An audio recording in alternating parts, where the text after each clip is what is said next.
Tora tora, tora tora, tora tora, tora tora, tora tora, tora tora. We're so back. We're so back. We're so back on this Tora Tora Tuesday, on this Tora Tora Friday.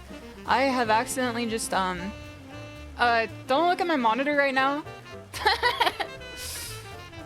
if you're obviously not in the room with me right now, but if you were, don't look at my monitor.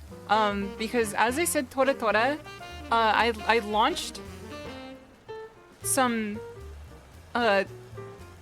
what's a way to describe this? Spit, obviously. As I said Tora Tora, I accidentally I launched one like a catapult, unfortunately. I'm cleaning it right now.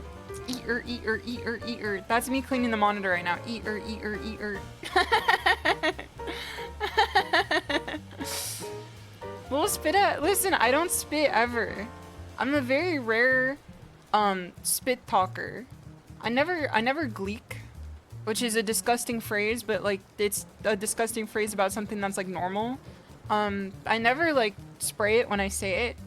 I tend to keep it like within the bounds of, you know, my digestive tract, which also includes like the mouth and stuff, which is where it should be. I don't launch projectiles when I speak to people, except for this one time. Daffy Duck voice. What's good, everyone? I hope everyone's having a wonderful Tora Tora Tuesday, on this Tora Tora Monday, on this Tora Tora Wednesday, on this Tora Tora Friday. It's been a minute. It's been a minute. Since the last gaming stream, at least. We streamed on Wednesday for ASMR. My monitor has been blessed. Is this how I get like the 144 hertz reaction speed that people have, the 250 hertz reaction speed? Do you have to spin on your monitor first to be able to see like the refraction of the light in the frames? Is that how you do it? Cause there could be some corn on this cob here. There could be some crops in this field here. We might have discovered something. Next time you're at Evo, if you're on stage, give the monitor a little bit of spit shine. If you're on stage at Evo, maybe you should give your monitor a little spit shine. Just give it a hawk tui. You should give your monitor a little hawk tui. It might help you. It might clear up the frames a little bit. It might look a little clearer. Now you can see hell sweeps. Hell sweeps are seeable now. Why would I want to hurt more? Listen, no pain, no gain. That's just a staple of life since life has been created. That's probably like a day 3 of the whatever 7 days that was shit being put on this earth of. Day 3, let there be pain. Day 4, let there be gain. Day 1 and 2 is probably like let there be light, and then day 2 is like let there be fun. But listen, all fun and no play makes a tiger a dull makes tiger have some dull say. I should say, like the dull. I will say some dull things. I won't say anything interesting. If my life is just without its difficulties, because I feel like the majority of the better banter that I put out into the world comes from the nonsense that I experience that are like in the moment the worst thing in the world, and then 30 minutes later I'm like, that was the funniest thing that ever happened to me. Gabana? No, I already ate today. I already ate today. I also ran out of bananas too. I need a Trader Joe's tea. It's actually really funny. I've not gone to Trader Joe's in the last 3 weeks. That's why I took it out of the tag. I've been very self-sufficient. I've not gone to Trader Joe's. I've been cooking everything that I eat, save for today. Save for today, earlier today, I did a drive-through of Del Taco, because I did it yesterday too. And then I played too much of the new Final Fantasy XIV expansion. Unfortunately. I played too much of the new Final Fantasy XIV expansion, which I was like up against the clock today. It was like 30 minutes before stream, and I was just like, I gotta start. It was like 30 minutes before stream, and I was just like, I gotta start this shit, man. I started at 8 a.m., and then I logged off 6:30. So that's how long I've been logged into FF14 today. Now, I didn't play the entire time. I like got up and made food, and then I got up and like washed my face and took a shower. And then like, you know, did some chores. But every 10 minutes I'd walk back in, and then I hit the W key. Cause you get kicked out of the game if you don't play for 30 minutes. So if you don't play the game for 30 minutes, they kick you out of the game and then make it so that like you have to go back to the queue. Now, I was anointed today. I was actually had the Mandate of Heaven today. When I got into the queue, it was 48 people. There was 48 people. My friend Claire, she got into the queue very quickly after. There were 2,000 people. What fucking clown car did they send down to the Square Enix server to turn a 48 queue into a 2,000 queue? Was I just getting preferential treatment because I don't play this game like non-stop 24/7? That's what I was wondering. I was just like, all my friends who play the game, like, I'm not gonna say that they have like no rich inner life because of it, but like, obviously they do. But I mean, like, all my friends who play FF14 like almost exclusively and don't do anything else, they have like a ridiculous queue time. And then I logged in and I barely played. I only had 48 people in front of me. It's weird. I don't know how it happens like this. Tekken Tuesday on a Final Fantasy Friday. I've streamed Final Fantasy XIV once, a single time. I think if you're not a Final Fantasy XIV streamer, like that's not who you were born to be when you were put on this earth for your one time here. The juice is not worth the squeeze. That's a game that's poison to stream, I feel. Now some people will be like, Shimada, what are you talking about? I love Final Fantasy XIV streams. Yes, because you've already drank the Kool-Aid. You've already drinking the Kool-Aid. I feel like the 99% of FF14 streams are like poison to my brain. They live in the same like cell block D as League of Legends streams for me. Great to play, terrible to watch. Cause like when you watch Final Fantasy XIV and you're not a player, literally it just looks like ants running to like the closest like liquid gel kill tablet that you put down in your room for them. Like it doesn't look like anything. But there's a lot that's going on at once. So if you like Final Fantasy XIV and you play, you can appreciate the intricacies of the things that are happening. But if you don't play, it literally looks like ants running around on a log. And I'm not talking the schoolyard snack. Sometimes you see people brag about their double-digit FF14 streams on Limset, but only Limset. The only streams of FF14 that can be like appreciated by everyone, in my opinion, without you already having to be like sucked into the game, are when you go to a nightclub and there's a DJ. You go to a nightclub in FF14 and there's a DJ there. And the DJ is like streaming on Twitch and they got FF14 on one side and then they got like their DJ cam on the other side. And then they're fucking like jamming out and dancing around. They're throwing it back sometimes. They're pouring drinks, they're mixing drinks. They're changing lives. It's some hype shit, I'm not gonna lie to you. I'm like, I would rather watch the DJ of the Final Fantasy XIV nightclub than like the Savage Raider getting world first. Who let the DJ out of Street Fighter 6? Listen, you can take the DJ out of Street Fighter 6, but you can't take the Street Fighter 6 out of the DJ. Let me say hello to everyone. We've gone a little bit into stream without saying hello to everyone. Let me greet everybody properly here. Got a few highs so far, and I've not said hi back to you. How rude of me. How rude of me. What's good, Clown Wrangler? What's good, Dalmatian? What's good, Kotopatsy? What's good, Extra Princess? What's good, Don? What's good, Bin Login? What's good, DJ Platinum? What's good, Blazing Mirror? Thank you for the 40 stream streak too. Much appreciated. That's very kind of you. What's good, Kotopatsy? What's good, Krobus? What's good, Pete the Avarice? What's good, Spaniard? What's good, Flamin' Swag? What's good, Funbound? Let's go through more. Just gonna ignore what you said there. No disrespect, but I'm gonna ignore what you said there for your own good. What's good, Darko? What's good, Actually Zombie? What's good, Sir Gregor? What's good, KS Muffin? NECO. NECO. What's good, NikkeiNata? Always good to see you. Scrolling through more, scrolling through more. What's good, Vexper? What's good, Tactical Cocaine? What's good, Scarf? What's good, Overshot? Scrolling through more. What's good, Genarium? Long, juicy corn cob on the monitor. I feel like I'm the only person on this earth that doesn't fuck with corn. Cause, like, there's only one corn type that I enjoy, and it's like elote. The only time I've had corn and I wasn't like, this is substance that will keep me alive, it's like, the only time I've had it and I'm like, this is actually delicious and I love this, was when I had elote.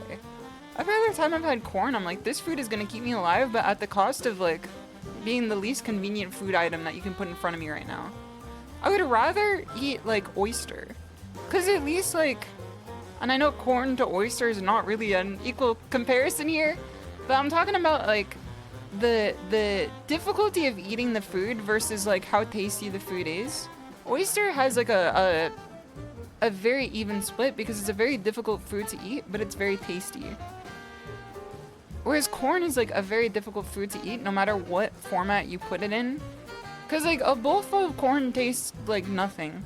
Corn on the cob, it is one of the least appetizing foods to eat just because of how difficult it is to eat off the cob. Popcorn, I'm a certified popcorn hater. I hate the way that you pop, I hate the way that you butter. Kendrick Lamar voice, I hate the way that you pop, I hate the way that you corn. Popcorn is like my least favorite snack of all time. I've only had good popcorn at least twice, because almost every popcorn put on this earth is just here to placate you. And I know there could be popcorn likers out in the stands right now. I know there could be popcorn enjoyers out in the stands right now. Popcorn has to be the most, like, ill-advised snack of all time. You take one bite of popcorn and it's a let's go gambling meme. Of like, you take a bite and then a kernel is either gonna go to the back of your throat, make you choke, get stuck in your tooth and make you look like an idiot for like the rest of the movie that you're watching popcorn with. Or like, you're just gonna take the popcorn bite normally and it's gonna taste like nothing. Like, people tell me that it tastes good. And I taste popcorn even with the butter, even with the salt, even with the pepper, even with the paprika. It just isn't good. It's just not worth the squeeze. You know what I mean? You're squeezing juice out of a rock with this one. It's the most inconvenient snack you can have. Am I alone in this one? Because I feel like popcorn is just, it's just bad. I've had good popcorn though. Like, when I went to hang out with KK, she gave me really delicious popcorn. And then when I went to go to, when I went to work, and then one of my coworkers brought back, like, the Chicago popcorn that you motherfuckers have out there with the popcorn baron. The wizardry popcorn where you make it taste like key lime pie and not have it be disgusting. You make it taste like root beer and not have it be disgusting and have it actually be like refreshing and delicious. Those are the only popcorns that I've had that I was just like, I'm glad that I'm eating this. But then you still go gambling and you have like one kernel and it gets to the back of your throat and all of a sudden you're Solid Snake. It's just not worth it. I'm gonna continue saying hi to everyone. Got off track there with my popcorn hatred. You guys can just chew on that one for a minute while I say hi to everyone here. What's good, Vexper? What's good, Tactical Cocaine? What's good, Overshot? What's good, Scarf? What's good, Genarium? Let's going through more. What's good, Smidge? Let's going through more. Let's going through more. What's good, Key? What's good, Savage Thorandy? The chaotic orange entity has returned to stream containment. I've broken containment a few times, but now I'm back to containment. Just going through more. What's good, Jest? Good to see you. Thank you for the 10 stream streak too. Much appreciated. What's good, Butler? Scrolling through more. What's good, Spaniard? What's good, Chicken Coop Enjoyer? Scrolling through more. What's good, Spades? Good to see you here. Scrolling through more. Scrolling through more. Pete the Avarice, thank you for 40 stream streak too. Much appreciated. That's very kind of you. What's good, Noodlelord? What's good, Cryptid? What's good, Arsarv? Skill issue, honestly. I mean, you guys could say skill issue to the popcorn hatred, but like, is it a skill issue on the person eating the popcorn, or is it a skill issue on the person who made a snack that is like a 30% chance of giving you harm? What is the skill issue here? Whose skills have an issue behind them? Is it the person who's consuming the snack that is like inherently dangerous to your well-being? Or is it the person who put it in front of me in a bag that was half cooked? I wonder. I wonder if we use Occam's razor on this conundrum here, what we're gonna find. Also, Jordan's gonna have here. It's good for dieting because it's low calorie and it's filling. I don't know if either of those things are true though. Not to say that like you're wrong, but my brain doesn't compute either of those two things being true. In fact, my brain reads it as the opposite. I'm like, that's like the least filling food, yet it's also like, doesn't each piece of popcorn like 100 calories because it's like covered in butter and lard? It doesn't make, like, unless you're having skinny pop, where it's like unsalted popcorn with no additives, isn't it just like inherently one of the least good foods you can have for yourself? Just because the only way you make it tasty is by putting seasoning on it. Everyone's just like, SHISHOU, popcorn's good when you have good seasoning. And then now I'm being led to believe that it's good for you too. You can't have food that is like loaded on butter, melted butter, and have it be good for you. There's something that's not computing for me here. Skill issue to getting it stuck in your teeth or choking on it. Popcorn does indeed suck anyways because it's a mid snack that tastes meh at best. Just plain popcorn with seasoning is pretty low cal. Okay, that's fair. That's fair.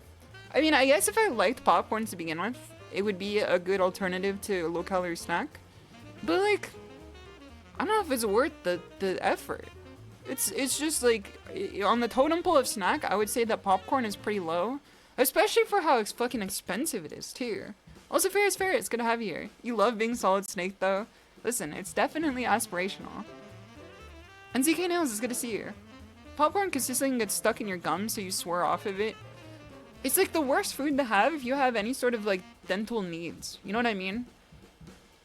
Cause maybe like 90% of my trauma around popcorn comes from the fact that I grew up with braces for like longer than the average person had braces for. I had braces for like the entirety of middle school all the way to like probably like sophomore year to junior year of high school. I had braces for like the first 2 years of high school. I think I remember having braces through then. Because Momotada was just like, Shimada, you cannot have braces in your senior year of high school. You're gonna look stupid. And I'm like, wow, thanks for creating a new insecurity for me. Thanks for fostering a new insecurity in me, Mom. Always appreciate it. Always love your insight and your wisdom. Also, Solux, it's good to have you here. Is M. Bison in Tekken 8? Honestly, the way that M. Bison plays, I think so. The way that I've seen M. Bison play in Street Fighter 6, I can only assume that he's in Tekken 8 just as like a background body. Cause I've seen what Azucena while running 3-2 does to you. I've seen what Dragunov while running 2 does to you. I've seen what Rina forward 2 does to you. The coal is coming from inside the house. The Bison is coming from inside the game for sure. Never had braces nor ever had wisdom teeth removed. So I'm 1 for 2 on you with this. I've had braces, but I never had wisdom teeth removed. In fact, I don't even know if I have wisdom teeth. Did I really just say wisdom teeth? I don't think I've had wisdom teeth. At least they've never grown in. Maybe that's why I'm so wise. They never had to take it out. That shit went to my brain instead of my gums. That's why I'm, like, you know, such a cerebral streamer that gives you such thoughtful enjoyment here. Movie popcorn was the GOAT. You used to get 50% off every week. I feel like movie popcorn is like... It's a paradox to me. Movie popcorn has to be a paradox to me. Because A, it is one of the worst forms of popcorn known to man. Because if they could give you fucking cement and like nail clippings, they would. The only reason why movie popcorn is like not detrimental to your health to like an insane degree is the fact that they will kill you and they can't do that. So they just make it at the most bare minimum. Yet when you combine movie popcorn with like a good ass movie or an awful movie, it becomes one of the best foods you ever have. But as soon as you're done with it, You're like, damn, I spent $20 on like a bag of nothing food. I spent $20 on a bag of food that did literally nothing for me. What was the point of that? But it made the movie feel a little bit better, so maybe there's some, like, you know, it comes out in the wash in the end. Wisdom teeth are stored in the corpus callosum. Listen, I said that I started Dawn Trail. I haven't gone that far. I don't know what the dungeon corpus callosum is. Listen, I'm only level 91. I haven't gone to that dungeon yet. Let's keep it easy on spoilers here. Me during the Mpreg scene and men looking at the person next to me. That's a deep cut. That's a deep cut. If you guys missed the anecdote about the movie Men, it's a movie by the same person who did Annihilation, I believe. That was one of my few solo movie experiences I've had, because usually I go with like a few friends. None of my friends wanted to see the movie Men with me. And I'm always a horror movie enjoyer. I always want to see horror movies. So I wanted to go see Men, and no one wanted to see it with me. So I went to like an 11 p.m. showing of this movie. Because I was interested in the premise of it. The seat that I'd selected had no one in the entire row. So I knew if there was another motherfucker who had to sit in this row, they would not sit anywhere near me because they have the choice, like, you know, I'd even pick the best seat in the row either. I gave that up to someone else. I capitulated. I said that someone else can have this seat.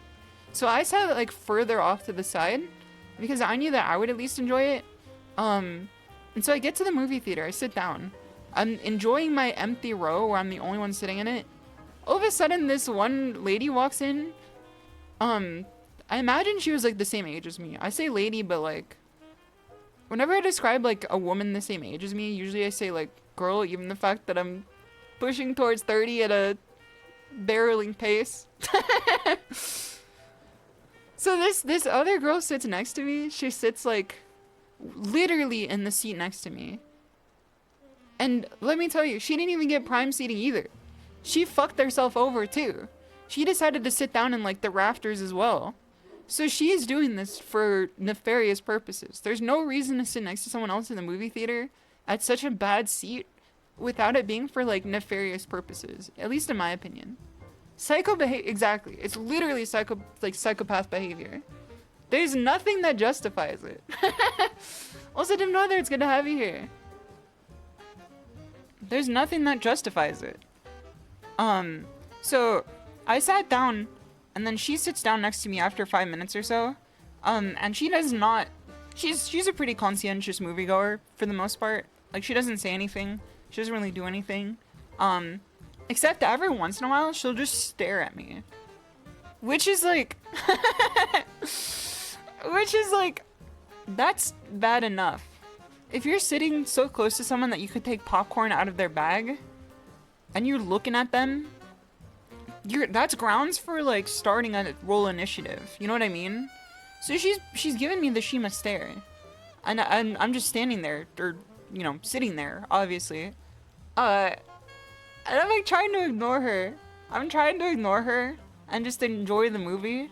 But let me tell you, if you never want to see Men, the movie Men in your life, you're never planning on doing it, you'll never understand what I witnessed. I'm not gonna spoil exactly the context of this, but there is a very graphic Mpreg scene. And when I say Mpreg, yes, that is Mpreg, male pregnancy. There's a very graphic Mpreg scene in the movie Men where this grown man becomes pregnant, like, randomly, like, out of nowhere. And then he gives birth live in the movie through his butthole. And you see his butthole, like he's just, like, spread an eagle out, like, for the world to see. And you see, like, another motherfucker come out of his butthole. And then that guy's pregnant. And then he does the same thing, too. And then it's just a vicious cycle of the same shit happening over and over again for like 5 minutes. Now, in my head, I kept thinking to myself, look straight at the movie. Even if it's horrible, don't look away. Because there's a fear in the back of my head that this motherfucker sitting next to me is still staring at me. There's a fear in the back of my head that this motherfucker is staring at me. But it gets to the point where there's like 5 cycles of this MPreg scene in this movie. To the point where I just like, you know, I unconsciously look away. And I look to my left. And she's staring. Fucking 90-degree angle neck. She parked her neck at a fucking right angle to stare directly at me. So it was one of those memes where it's like 2 people looking face to face, and then it's like the perspective is that their face looks really fucked up and like forced perspective of their nose. Because it was like, she was like right there. And that scared me more than any other scene in the movie. That scared me more than any other scene in the movie. What's good, Smirk? What's good, Andrew? Most sane yaoi enjoyer. Honestly, she gave the stink of a yaoi enjoyer for sure. She gave like, and I'm not talking like physical stink, like the one you would experience in a fighting game tournament. I'm talking about stink like spiritually. Not to say that there's anything bad with enjoying yaoi. I'm not really like a yaoi-pilled individual. The way I see yaoi is that if I see a good yaoi ship, I'm like, this makes sense, and I enjoy it. The same way that I would do if I see like a good yuri ship or a good like straight ship. I'd be like, this makes sense and I enjoy it. Now, she gave the stink of a fujoshi. The spiritual stink, mind you, because she did not smell, because it was, you know, a public movie theater. The smell was already baked into the venue. The smell is already baked into the venue. Also, Beef Drizzle, it's good to have you here. She sensed a kindred soul. You really let her down that day. She went home and wrote in her diary and then drove a car off a cliff because her one chance at companionship was rebuked by me. This smell came through with your ticket, exactly. It's like scratch and sniff. It's like scratch and sniff. This one I didn't say hi to earlier. Where are they? Oh, Koma, it's good to have you here. Maybe she's your very shy stalker working up the courage to sit with you. She could have, like, worked up the courage to at least, like, said anything in the entire breadth of the film, too. It would have been better if she said something, in my opinion. I feel like it would have been better if she said anything. Because if she was silent the entire time, if she's, like, stock silent the whole time, that's worse. Because then, like, you fill in the blanks. What the hell? Wait, what is this? Wait, why is someone approaching with my DoorDash order? I didn't order DoorDash! What the fuck? Why is someone approaching with my DoorDash order? I literally didn't order anything. What is this? Brother, what is this? It says that he's on his way? Why? Is this young stroker? Why is he on his way? I didn't order anything. I'm looking at my orders right now. I have no orders. Not even order 66. I have nothing. It's her. It's her. She's coming. She's watching the stream right now. She's coming.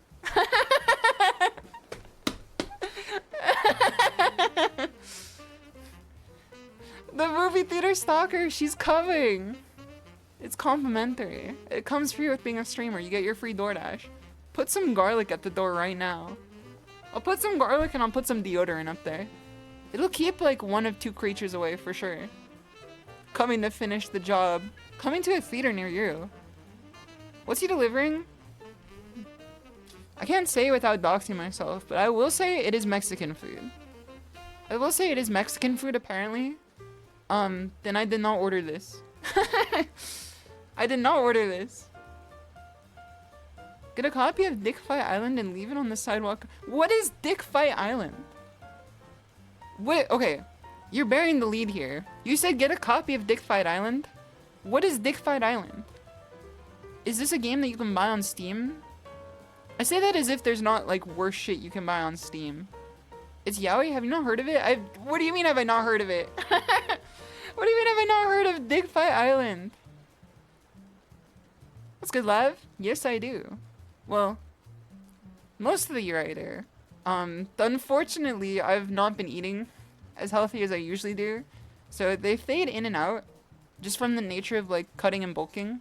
It is bulk season for sure. It's peak, by the way? Hold on, let me look. Let me take a look at this. Dick Fight Island. Dick Fight Island.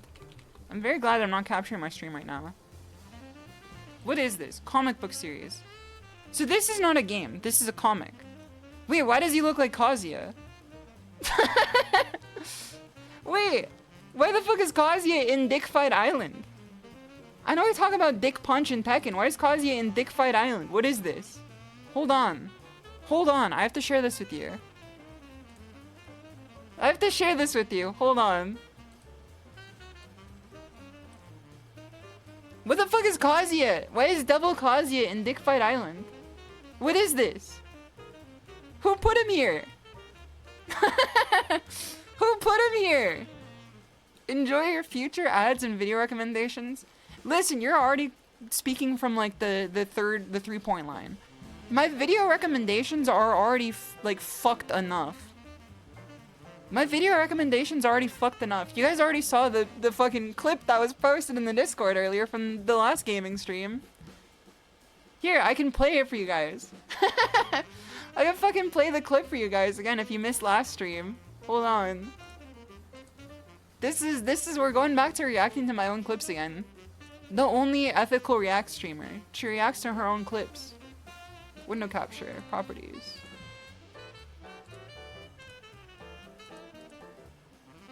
Alright, let's get rid of Dick Fight Island here. This is what my YouTube recommendation looks like already. And this is from me doing some research on ASMR. Also, Ultra Omega Nut, it's good to have you here. I hope you're doing well. Thank you for 3 stream streak too. Most ethical streamer, shimadatiger.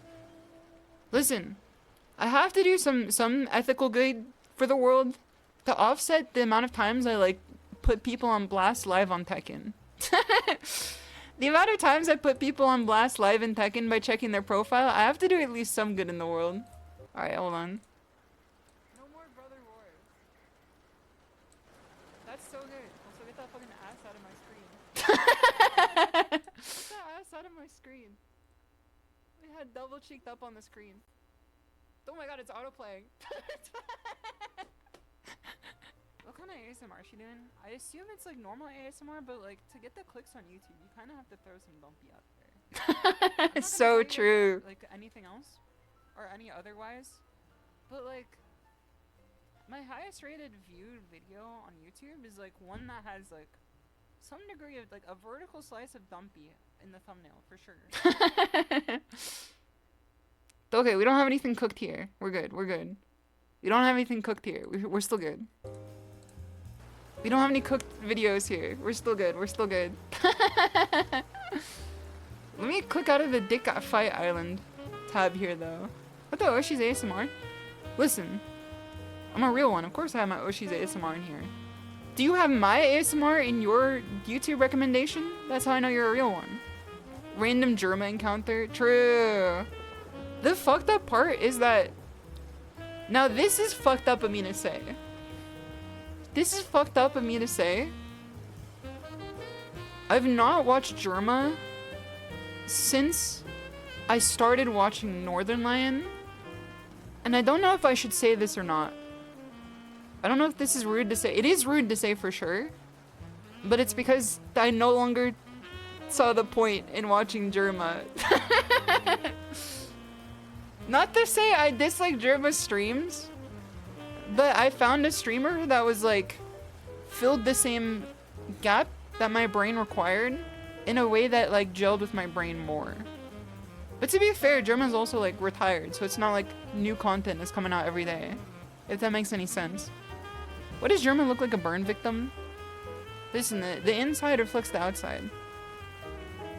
Happens with everyone, nothing wrong with that. It's just how you say it too. It's just also how you say it. Cause it's like, if I was to say, I don't watch any Germa anymore because I think he's worse than Northern Lion, that's not true. And that's also like a fucked up thing to say. But I would say that like, when I watched Northern Lion for the first time, I was just like, oh, okay, I get it now. This is what I was looking for. This is what I was looking for. Because I know for a fact that people have done that for me too. Because people have seen other VTubers, and I'm not calling them out right now, but I've raided into other VTubers before, And then the person, one of the people in chat would be like, no longer in my stream, and then they'd always be in the person that I rated after. Then I was like, okay, I understand, but what'd you say fuck me for? I'm like, I understand, but also what'd you say fuck me for?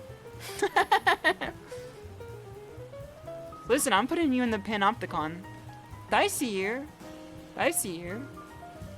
Cold world out there. It's true, it is a cold world out there. Viewer cucked. It's really funny. It is really funny. But also, like, you should watch, like, who you derive the most enjoyment from, in my opinion. Betrayal. Cause, like, I don't think everything should be for everyone. Shimada always watching, spreadsheet ready. I have the spreadsheet ready to deploy. Listen, I color-coded the cells. I changed the borders of the cells to have dotted lines, straight lines, and then also thick lines too. You're not ready for it. Putting you in the panopticon in the bigger panopticon. I'm being panopticon within the panopticon. I'm being viewed for viewing. World cold, hard Torah, world cold, world. Oh my god. World cold and hard, Torah ASMR soft and warm. Thank you, thank you. I am ready. You're literally me. That's the thing. The greatest thing a streamer could be is literally like their viewers. That's the ultimate way to get people to watch you. Is they're just like, wow, she's just like me for real, for real. That's the secret. That's the secret sauce. You get people who can relate to your struggle. People who see themselves in you in some degree. Because when I see Northern Lion, I'm like, damn, he's saying what I'm thinking. Sometimes when I watch, Robiter, I'm like, damn, he's kind of just like me. There are other VTubers too that are like that. Domain expansion, Panopticon. Also, Rothau, it's good to have you here. I hope you're doing well. Cells interlinked. She showed a real one. When I see MNO, I'm like, damn, he's bald. Listen, it'll happen to you too. It just depends on when. Everyone will go bald in their lifetime. Even if you die with hair, your hair is gonna fall out after you die. You're gonna be a fucking skull. And is there anything no more bald than a skull? Everyone will become bald in the end. You have to be mentally prepared to shave it off yourself. That's true. If you do go bald before it is, you know, your expiration date, you do have to be mentally prepared to shave it. And I will tell you right now, you will look better for shaving it than you think you will. If you are worrying about, like, going bald, the worst that can happen is that you will look better. The worst that will happen is that you will look more put together. Because, not to say that, like, you look bad if you are going bald, because that's not even something you can control. And plus, you know, I don't think that anything like that, well, let me allow this real quick. I don't even think anything like that is like an ultimate, like, decider on how you ultimately look or how you present yourself. But I'll say that if you are losing your hair and you're debating on shaving it off, like, just do it. Just do it. What's the worst that can happen? You grow it back, like, better? If you go bald, you have plus 100 to getting shredded. That's true. You also get plus 100% to being funny. If you go bald, you either become funnier or you become shredded. There's two options here. You either become shredded or you become funny. Some people can do both, but it's a very rare thing. It's a very rare thing. Or racist. Well, a good number of bald people who are racist are shredded because they think they have some specious beliefs about, like, if they become shredded, they become, like, more worthy people. Which is very incorrect, but it's also, like, to show everything else they believe. But also they could be funny too, but, like, not in a funny way that they're, like, intentionally funny, but, like, funny that you can laugh at their misfortune. Like, it still applies to them too. If a bald person is racist, they're either jacked or funny, but the funny comes from, like, they lived a life of misfortune and are taking it out on others, and then you can just laugh at, like, the way that the world works. Yeah, funny. Oh, exactly. Exactly. The bald racists are bald by choice. It's just from molding, you know what I mean? The more angry you get in your life, the more likely you're gonna go bald. That's why I was gonna say something that was, I don't know if this is out of pocket. I was gonna say that's why so many From Software streamers look like that. Is it just me, or is like a lot of From Software streamers, like a good number of them are bald, which is not like a dig at them. I'm just observing reality. The racist people who are bald because they shave. The natural bald, no empathy. That's true. That's true. They leave love behind. Yozo's pretty bald. It would not surprise me if Yozo had a toggle on a model that made her bald. Which way, Western man? Funny or shredded? It's probably better to be funny. It's probably better to be funny. In my opinion, it's better to be funny than to be considered conventionally attractive. Because, like, who the fuck? Everyone will know if you're funny if you're wearing a shirt. Even if you're wearing a shirt, everyone will know that you're funny. No one will know that you're shredded unless you get, like, naked. What's the point? Not to say it's not aspirational to get shredded. You should be working out when you can because it's good for you and it helps build, like, mental character. Like, you do it because it's good for you. Not because you're trying to, like, reach some Adonis type build. But, like, if you're funny, people will know. It just exudes out of you. If you have it on, you never can turn it off. I'm the type of personality, not to say that I'm, like, the funniest person ever. I do consider myself, like, funny in quite a few regards. But to me, it's, like, a natural thing that I can't turn off now. I'm always thinking in terms of the bit. The bit always comes first to me. There are lots of times in the middle of, like, a work meeting where I crack a joke and then everyone fucking looks at me like... Some people give me a laugh. Some people give me a laugh. But then everyone else looks like I just took a whole fucking salmon into the meeting room and started frying it in front of them. Yeah, you gotta live your life by the bit. If not by the bit, you will be bit. If you don't crack the bit yourself, the bit will crack you. Me naked for no reason in particular. Okay, level 1 run of Elden Ring.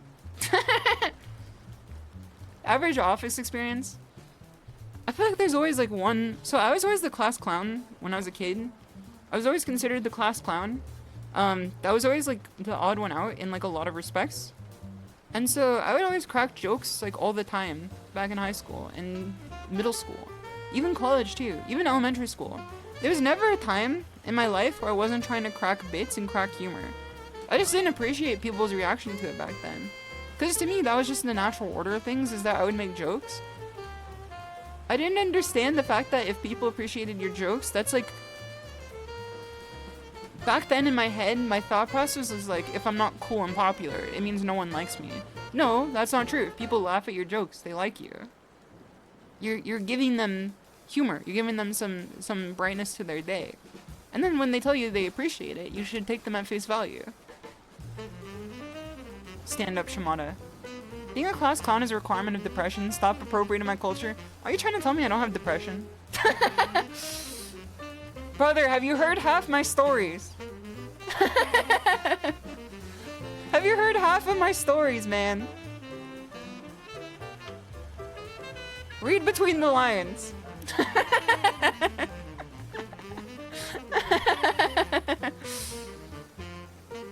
Let me grab a tiger bro real quick. Let me grab a tiger bro for Coder Patsy here. One sec. Coder Patsy. Tiger bro. Let's grab this one. Vibe check passed. Here's your depresso card. Thank you. Real recognizes real. Real recognizes real. Funny is just a reflex for me. It comes from inconvenient when I'm in the office picking up materials. So I benefit from the fact that at least a good portion of my coworkers are within my age range by like 15 years. The problem is that like the median age is the 15 years ahead of me. So while a lot of them do find my jokes funny, they also like don't get them. They know that they're funny, but they also like don't get them at the same time. Cause they're like far enough along that they don't quite have the cultural anchor that ties them to the references and jokes that I make. But they also like hear it in the timbre of the way that I say it, and it makes them laugh. Cause like sometimes like a lot of my coworkers are like at least some level of gamer. Like a good number of them are at least casual gamers. So like there's a lot of times when like we'll have like a post-work gaming get-together and we play like games together. There was one time we played Content Warning together, which is like the streamer bait game that came out a bit after Lethal Company, where you play as like horror streamers. You play as people who are like streaming like found footage shit. And I was cracking jokes left and right. I could not stop cracking jokes the entire time, and they were losing it. But then like I would always expect a yes and then they would give me like a tell me another. I would always expect a yes and. I tried to pass the baton to them to get a yes and then a lot of the time when I passed the mic, I just got a, oh, what was the next joke you were gonna make, Shimada? Then I'm like, I can't work in these conditions. I'll never work in this town again. Typical yes Andy. It wasn't even a yes and, it was a no next. Have you seen Connor O'Malley's new AI stand-up set? What is this? What is the... Okay. First question. Who's Connor O'Malley again? Second question. Is he pro-AI or anti-AI? Because this will determine if I want to see it or not. If you ask someone if they're depressed and they laugh, it's a diagnosis. It's definitely in the DSRM for sure. Also, Derek, it's good to see you. I'm gonna grab a tiger bar for you. It's a really awesome set. Is he making an AI do the set, or is he joking AI on the set? Dojo stand-up night when? I don't want to do that to you guys. Listen, I have no doubt in my mind that, like, all of you are funny. But I also know that if I hosted a dojo stand-up night, I'm setting a lot of people up for failure. Because they are funny, but not a lot of people understand how to voice the humor in a live context of like coming up with stuff, like off the fly like that. You've never told a joke in your life? Could have fooled me. What's the deal with those Brian players, am I right? Yeah, we're like... if you're not like a person who is constantly on the mic, it's really hard, in my opinion, to jump into stand-up. Even, maybe I'm like projecting, because I know I can't do stand-up. If you asked me to do stand-up, it would be very difficult for me, because 90% of my humor comes from like off-the-cuff observations. I would say like 90% of my humor comes from like improv. And if I start improving on stage, there's 100% and 100% chance that I'm gonna start like tripping over my shoelaces. I was like, hey guys, gonna have you here. It's difficult because she's always sitting down. That's true too. I'd be the type of comedian that walks up and then takes the stool and flips it like 180 degrees around so you know I'm cool. But the joke is the fact that the stool is already like a perfect circle. There's no back to it. So flipping it 180 degrees does nothing. 90% of your humor is me taking a mundane thing your friend said and yes-anding it. That is true. That is fair. That is good humor though. There's a lot of power in being the person who could yes-and people.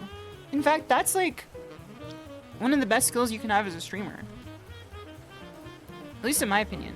I think that one of the best skills you can have as a streamer is not just being funny yourself, but being able to yes-and your chat enough so that they can take at least like like some weight of the burden of humor off of your shoulders. I think to a point where like you can make something funny out of the ingredients they serve you. And if you keep yes-anding them, the ingredients will just get better. When I was in school, I was made fun of because of bad reading and spelling level. Now the guy who bullied me the most is still working at McDonald's as in a deadbeat dad who doesn't even see his kids. I saw him at McDonald's a while ago, and he kept looking at his feet while taking your order. Don't be bullies. It's embarrassing for you later. Dr. Prince Bones, is this something that happened to you today? Is this something that happened to you today? I think that it's a good story. You shouldn't bully people. It sets you up for failure later in life. Unless you, well, some people get away with it, but that's not like a good message to give people. There are definitely people who've like bullied me to an extreme degree, even in VTubing, and then they're like some of the most successful people out there right now. But that's enough on that. It's a good one, Smidge. It's true. That's true. Also, nothing wrong with working at McDonald's. That is true. I mean, there is something wrong with not seeing your kid. You should be, you know, in your kid's life as much as possible. OT? No, I'm smarter than that. Listen, I'm smart enough to not talk about what I'm talking about, but to let off some steam every once in a while about it. But yeah, I think that, you know, bullying comes from a mindset of insecurity. It's a mindset issue if you're a Giga Chad bully. I've seen wild success stories in the weirdest ways. Yeah, I think that, like, so my personal way, took you a second to get it. My personal way of seeing it is that bullies will tend to look for people who they don't see as landmines. I think that people are either landmines or they're not landmines. And that's not to say like that's their entire personality wrapped up in one thing. That's just one element of people. Like one part of people is if they are a landmine or not. And when I say landmine, I mean like if you push this person to any degree, they're more than willing to push back. Oh my god. I just lost hearing out of my left ear here. Hold on. There you go.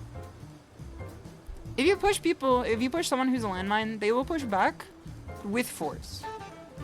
And then there are people who, like, if you push them, they will just find a way to adapt to the, you know, the problems in their life. Not necessarily saying that they never speak back to you. I would put myself in the former category, or the latter category, I should say. I don't necessarily consider myself a landmine.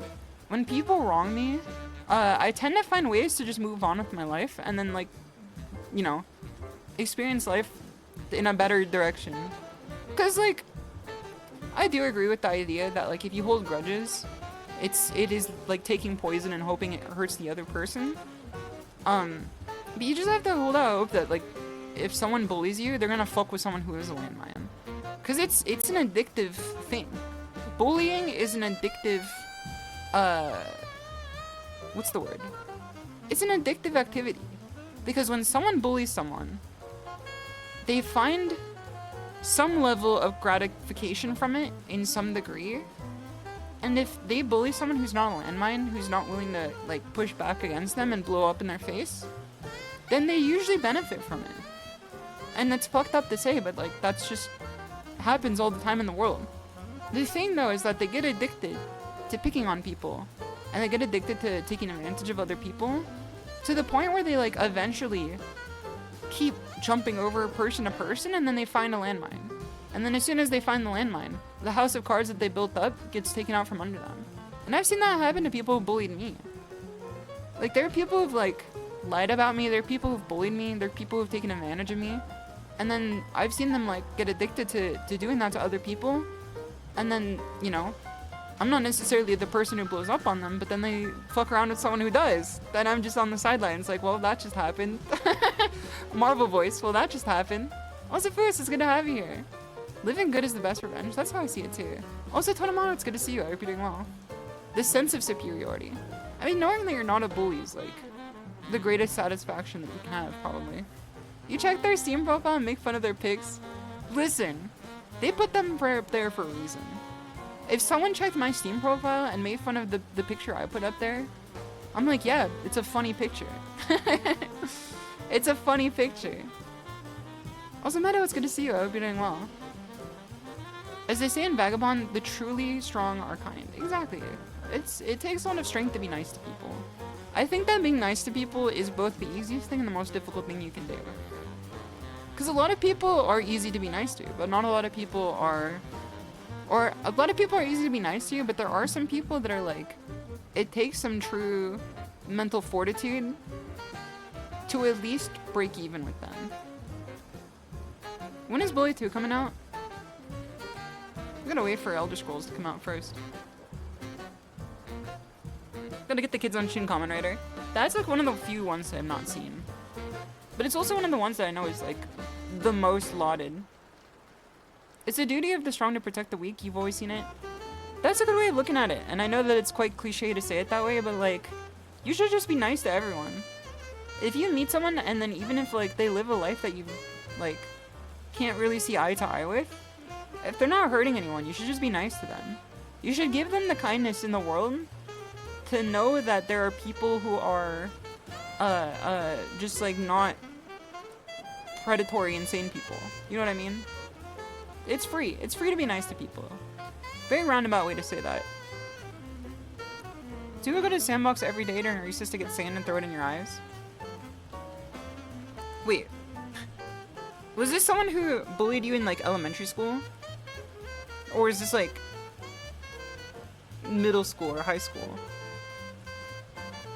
Because if this person was bullying you in elementary school and then you found him later in life, that is a long road. That is a long road for sure. Also, Magic, it's good to have you here. It's plus on luck to be nice to people. Exactly, that's a good way to see it too. You can get a full combo for being nice to people. You just shut down negative behaviors in your presence just because you don't want to see it. I think that it's easy in a lot of situations to see yourself justifying negative behaviors because we always tend to look at ourselves in the most like rational light we can. I think that there are some things that we look at ourselves at and we give ourselves like the harshest image we can, but there are other things that we like. We see ourselves and our actions as our intentions, and then by doing so, we can rationalize things that are like not necessarily great to do. Like a lot of people tend to rationalize like shit talking others because they think like they're not hurting anyone, but it's like I don't know. It's always good to stop that as soon as it comes in. It's always good to cut that off like by the head for sure. If you live a life where every time you think that you're contributing something negative, you just stop and think about it, you'll find yourself like, you know, doing some more good in the world for sure. Also, I digress. That's enough waxing poetic. That's enough waxing poetic. I think we're gonna play some Tekken today. Let me take a drink of water. It's really hot in my room right now.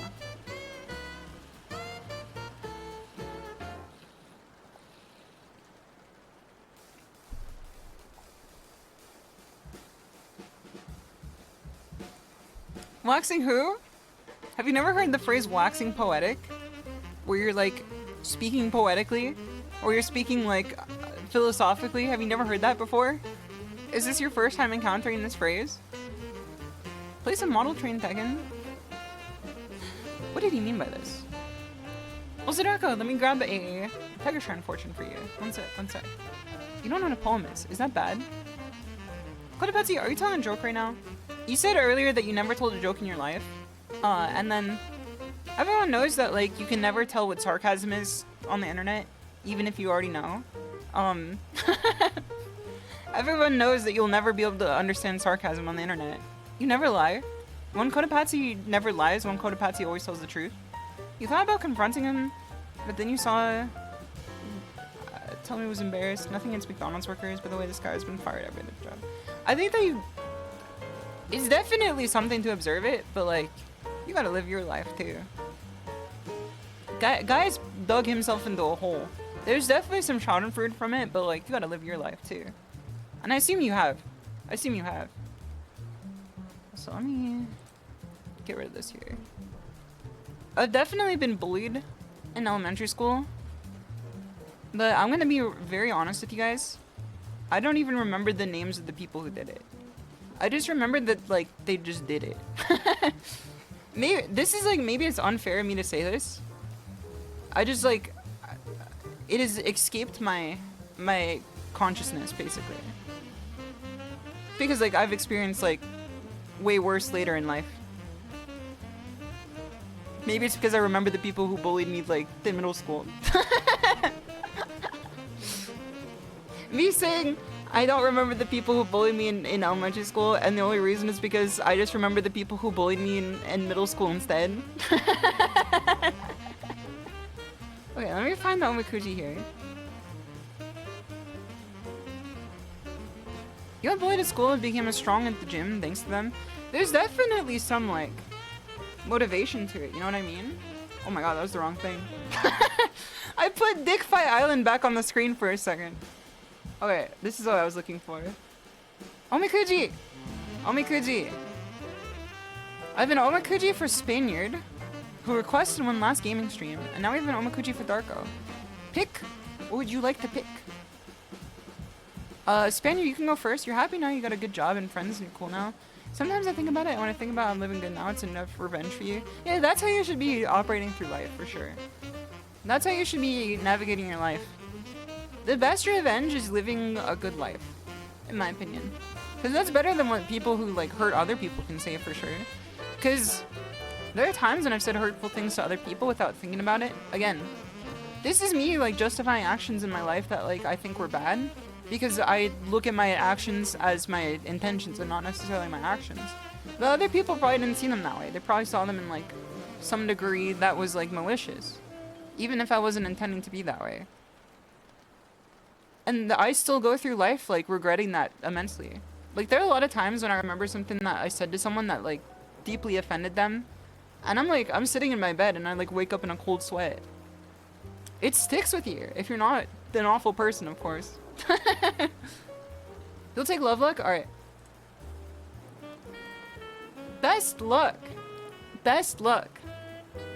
Sometimes love comes when you least expect it. Don't give up hope. Ganbare! Ganbare! Best luck. Best luck. You got best luck on this one. Congratulations. That's sick. That's sick. Let's go, Spaniard. Let's go. Oh my god. Get me out of here. Don't want to buy tickets to this nonsense. Get me out of here. I'm not gonna show you guys my fucking tabs. My fucking bookmarks. There's nothing on there. But I still don't like showing it to you guys.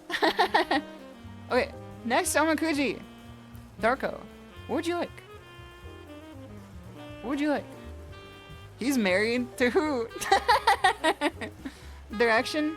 Okay, I hope you understand this is a literal direction. When you say direction, this will give you a literal cardinal direction. I was like, yeah, it's gonna have you here. Is it? Never mind. It is. It is. It would give you north, south, east, or west. You found out the hard way. Career? Okay. That's my favorite food. Worst luck! This is not the right career path for you. Please take time to reconsider. Oh no. I'm sorry. Darko, I'm sorry. The anonymous website said worst luck. The anonymous website says you have to change your career path. It's time to quit your job, I'm sorry to say. The website that takes in no consideration to your name or like who you are is telling you that it's your worst luck. Time to hit the resume mines. Listen, if that guy loses his job at the McDonald's, there's another opening.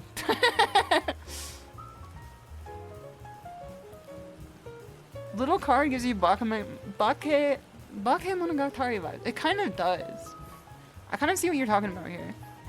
You should have chosen direction. That wouldn't have let you down here. Let's take a look at direction. We'll take a look at it for you. Nope, that's not what I want again. It always gives me the wrong thing. Southeast. Is southeast great luck? Because that's Florida. Is southeast actually good luck? That's Florida. Southeast Asia, though? I mean, like... That's a toss-up. If you keep going southeast, you're gonna end up in Australia. Yeah, true. That's the worst luck. That's the worst luck you can have. That's the worst luck you can have. I think my favorite Australia bit is when Jets was doing her stream with, she was doing her stream with, like, the like, AI VTuber that someone created. It was, like, I don't know exactly the name of the VTuber, but it was a literally, like, full AI VTuber. Which, like, you can get into the, you know, the nitty-gritty on if you support that or not. But it was just a fun stream. Exactly, Aiko. She was streaming with Aiko, and then we asked her, we told Jets to ask Aiko her opinions on Australia, and then Aiko fucking, like, as a fucking large language model AI, just fucking ripped into Australia. Like, for no reason. She was, like, fucking, like, tearing Australia apart. It was fucked up. It was actually fucked up. I was like, what'd they say fuck Australia for? She was just like, Australia is like the least habitable place to live. There's no reason to live there because everything wants to kill you. The weather's bad all the time. And then Jess was like, Aiko, I live in Australia. And then Aiko like sat there for 3 seconds because like her AI brain needed to think. And then she was just like, why? This might be the first time an AI actually like responded to a question like that with like, why? Like, this could be breaking the Turing test. This could be like the first show of sentient AI. Is telling them that you lived in Australia and then them saying like, why? Because it shows that they have some level of critical thought to them. Why are you as a human Australian? Sometimes you're just born like that. Australia is pretty habitable. I mean, there's like 5 million people that live there, so would make sense to me. I would say that it's pretty habitable. I would say that Australia is like, it's not that different from California. I've always said this, in my professional opinion, as an expert on both Australia and California, it's honestly the same thing. They're the same country. It's got like 3 major population centers of like places where like everyone lives. They're all on the coast, and then everything in the middle is like nothing. It's like inhospitable nothingness. There's like wild animals that will kill you. There's like camels. There's deserts. Is this supposed to be a good thing? Listen, I'm just saying this because I'm recruiting allies in the coming war. When the rest of the US starts like trying to cut us off at the pass and commits a war against California, I need some heavy hitters on the like, you know, the playing stage with me.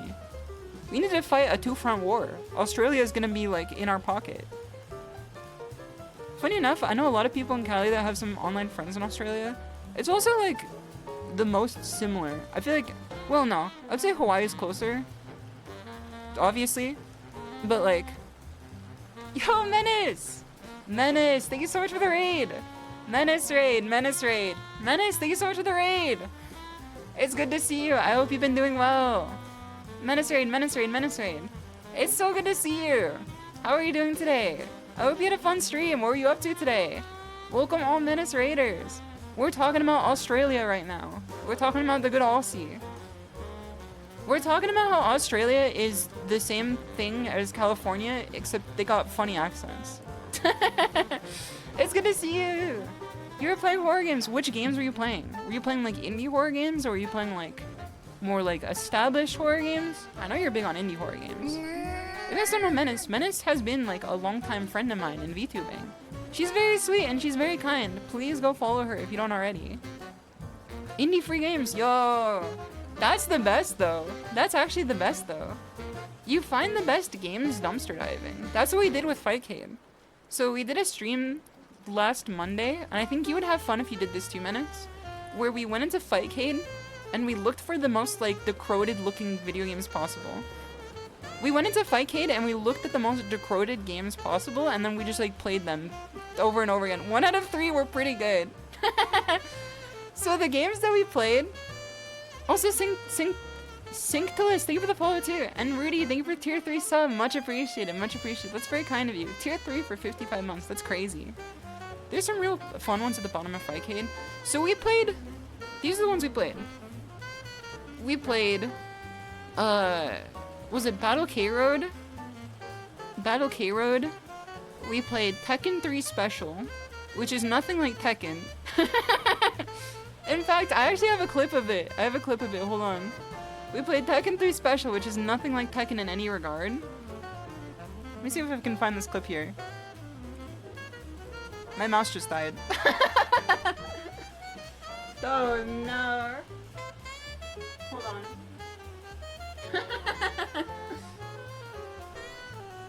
This is how you know it's a good stream. This is how you know it's gonna be a good stream today. Whenever my mouse dies on stream, this is how you know it's gonna be a good one. Let's see if I'm plugging in from here.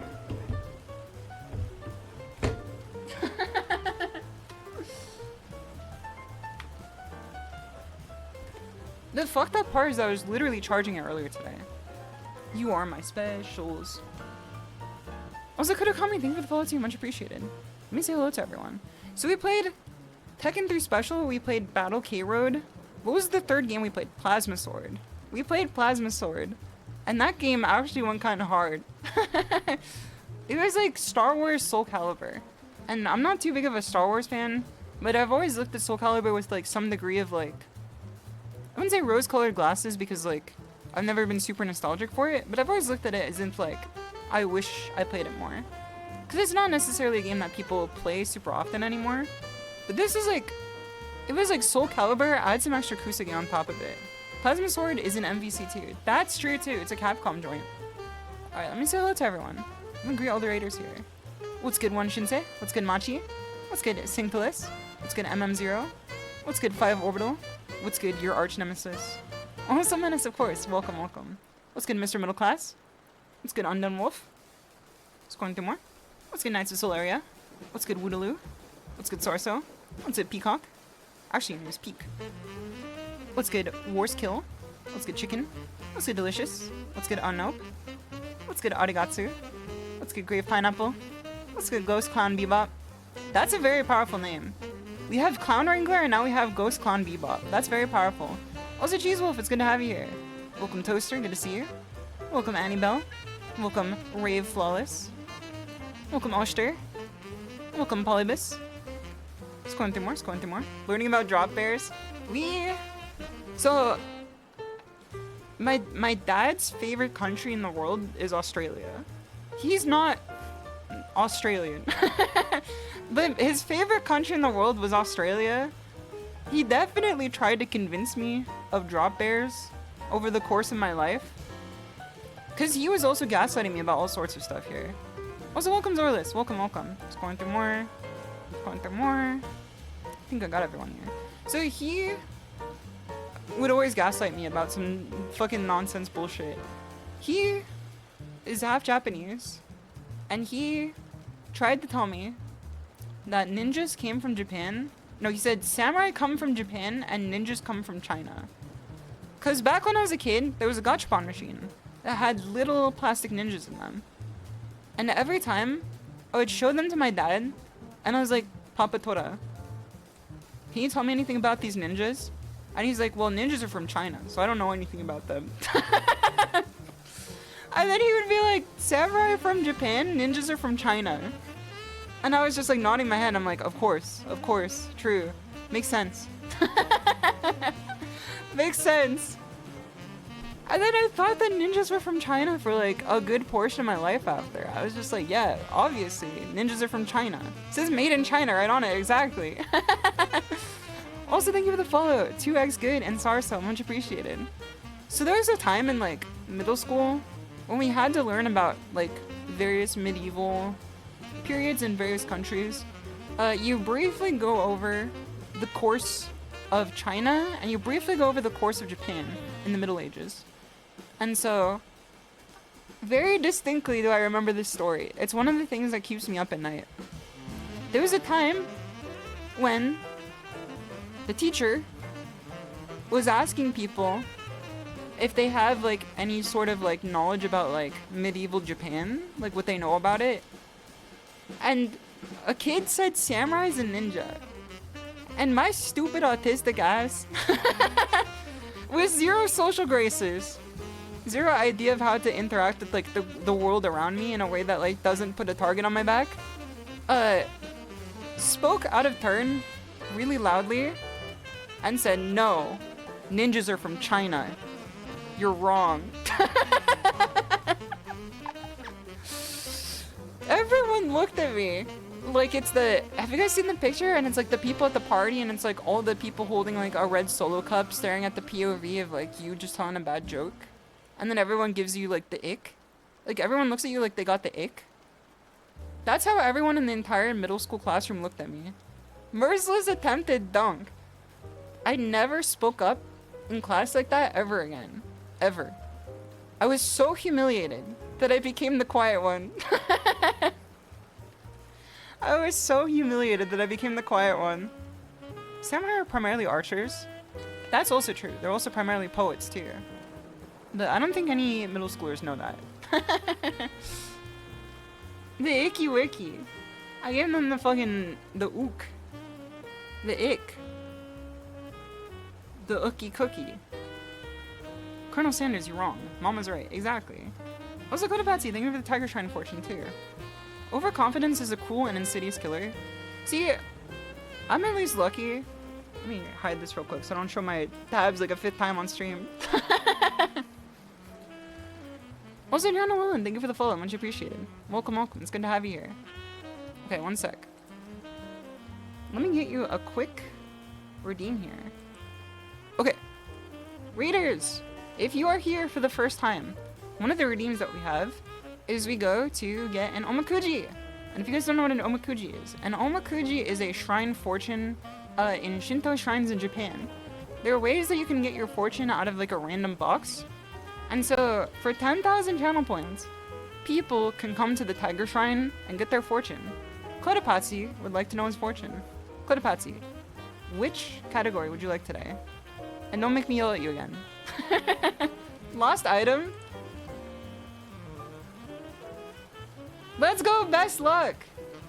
You got best luck on your lost item. What did you lose? What did you actually lose? Your lost item will be found, but you have to remain patient. Let's go! Let's go! You already know the Tiger Shrine is gonna read that you're a bad omen to the world? What are you, an Elden Ring boss?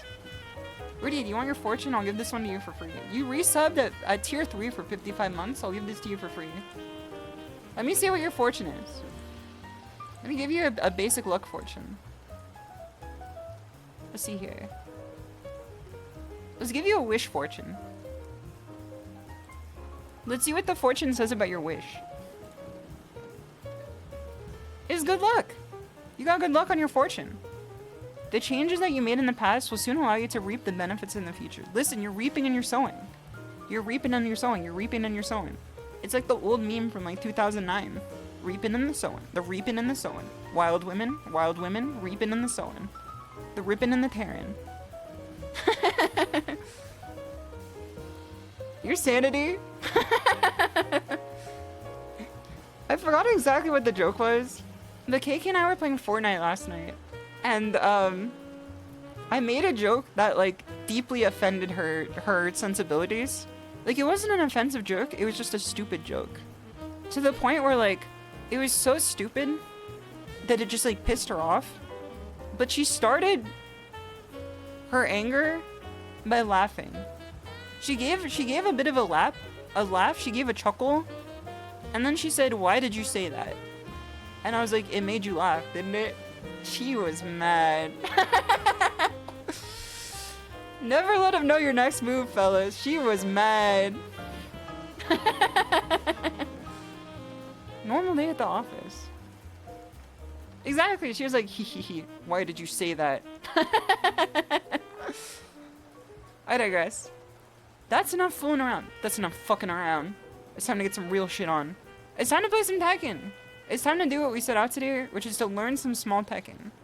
We're gonna shrink our Tekken then. Stop using me for anecdotes, Baka. I'm farming content off my dear friend. Please excuse my dear ass content. When I say it, Hajime, you guys will say, Uss. That's what we do here in this dojo. That's how I know that you're ready for some dope ass Tekken today. When Oomphy is anecdotal as fuck. Yeah, I haven't been to Trader Joe's in 2 weeks. We have to replace the Trader Joe's anecdotes with KK. When I say Hajime, you guys will say Uss. And that's how I know you're ready for some Tekken. Everyone ready? Also, Mr. Anime, that you were the follow too. Much appreciated. Hajime. Uss. Uss, uss, uss. Uss, uss, uss. Uss, uss, uss. I have to launch Tekken too. I have to launch Tekken too. Robosaurus is gonna have you here. Uss, uss, uss. Let's yop on. Let's yop on. Oh my god, I gotta get rid of this here. Plasma Sword Nightmare of Bilstein. That's how you know the game is fucking good that we played. They had a subtitle that was called Nightmare of Bilstein. I still don't know if it was his nightmare or he was the nightmare. But judging from the shit that I was putting down on the Bilsteins that I was fighting, let me just tell you, he's not sleeping soundly tonight. He's gonna need 3 doses of melatonin to sleep soundly tonight after the nightmare I put to him when we played Fightcade.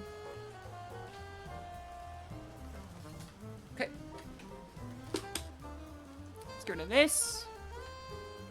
And then we'll go over here. Grab this. Tekken 8. Put this here. And we got the music here. Stream music. Here we go. Hold on. Here we... Wait, hold on. Me looking for the best song to be cool.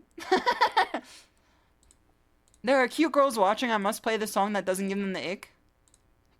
We're in the car and they handed me the aux cord. I have to play music that doesn't give people the ick. Here you go. Alright, let's go on the game. Let's hop on. So the point of the stream today is that we're going to try to play some small Tekken. Where the cuties? I don't know. Must have left.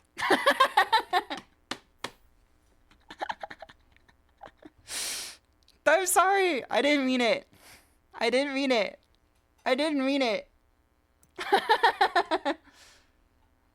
gonna commit. I didn't mean it. That was the God and the devil rage inside me. Alright, Tiger Bro 1, Tiger Bro 2. Actually, let's grab the long one. The long way. There we go. So this is the os, but os. She's so hurtful, bro. Did you see how much she bullied me? Did you see how much KK bullied me? I didn't even mean it. That was mean of me to say, and it's not true. The cute girls have not left. They are still here. In fact, it's all of you. Every Tiger Bro is secretly a cute girl.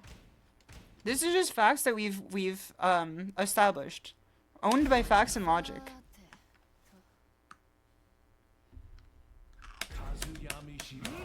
Let me also turn the music down a bit. It's a bit loud on my end. Owned by facts and logic. Not till they play 2DX. Am I stupid for always reading that as double IDX? Because I know it's like... I know it's supposed to be a 2. But I always read that shit as 2 I's. FDX, exactly. So the type of Tekken we're going to try to play today... The goal of today is we're going to try to eliminate any openings that we leave. One of the worst habits I have in Tekken is that I have a very difficult time not leaving any openings in my gameplay. So we're going to try to break it down to its bare essentials here. We're going to try to break it down to like the you know, the hydrogen atom of Tekken. Become unopenable. It's not even about becoming unopenable. It's about making sure that our offense is not full of cheese holes. We're not using some Swiss cheese offense here. Dude, he's dripped out. This is the only character that looks good. I wouldn't say it looks good, but looks like really good with this outfit. Alright. Jab. Okay. With punish. Mid. Okay. Now we get put into Oki's situation here. I'm gonna hold this.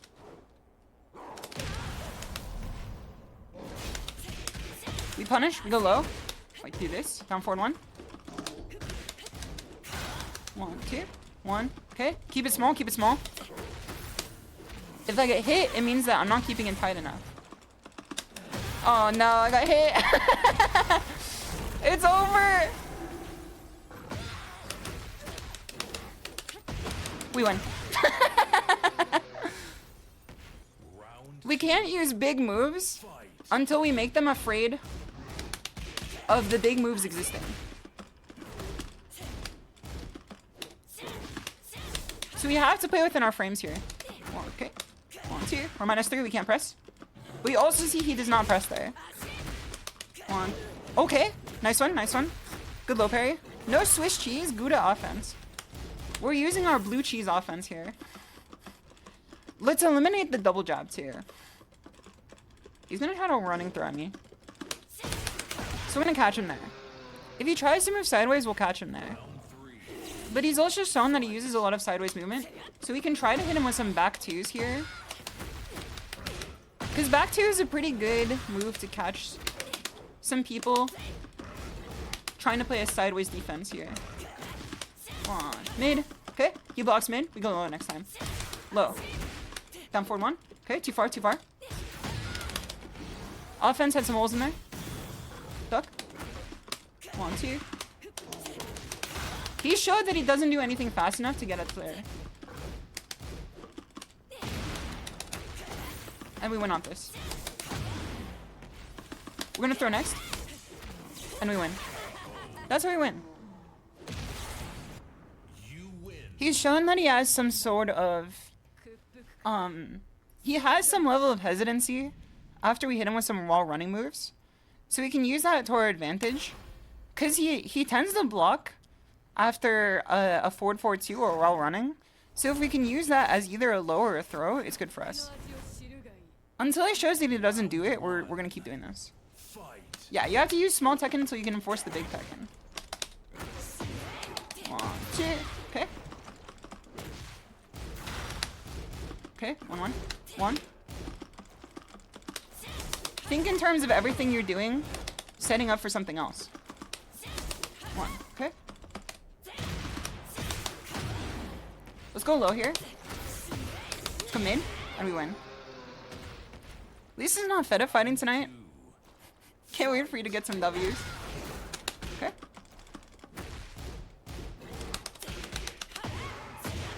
He held that? Okay, interesting. That's not even like real. Okay. Keep it. Keep it tight. 1, 2. There you go. Even if it's a small combo, it's still damage. If I pressed a second time there, it would have been like a guaranteed situation for him where he would have gone a counter hit on me. Okay, he stays on the ground. We're still -9, so we're still good. 1, 2, 3. He presses here, he stays low, and we win again. Keep it tight, keep it small. That's how we improve our Tekken here. And I'll do a little here. Also, I love the name Straw Hat Gibby. I love the name Straw Hat Gibby here. Let me do a bit of a MS Paint diagram for you guys here. So that was an example of what I'm trying to do here. I know that it was kind of hard to like speak in full sentences exactly what I was trying to do.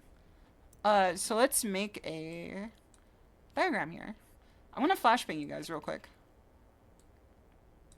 I'm gonna have to flashbang you guys real quick. It's MS Paint time. One of the problems that I had with my Tekken, one of the biggest issues that I've had with my Tekken, is that my Tekken always started big and went down small. You should always start small and go up big. I was always going for things that would lead into good situations for me, but they rely on a few things. Alright, let's shrink this down. Shrink this down here. Shrink this down here. I'm sure we can keep this bigger.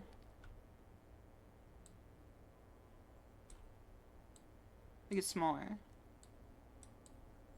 There we go. Flashbang. MS Paint, OC, drawing time, fingers crossed, it's Sonic. I can draw Sonic for you. Here, let me do a Sonic for you. Sonic the Hedgehog.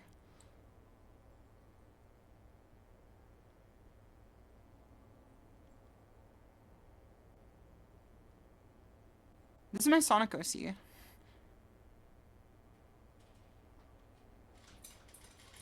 These are his teeth.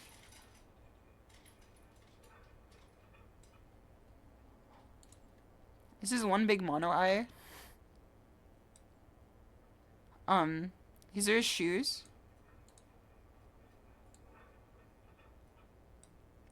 He's got some Jordans on. He's wearing the big red boot. He's wearing the big red boot. That guy's cool as hell.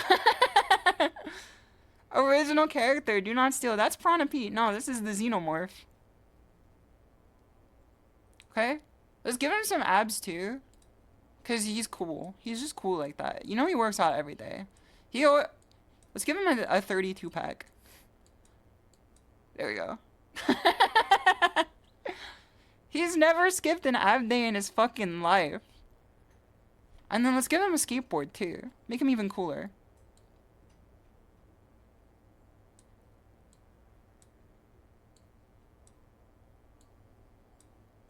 Let's go.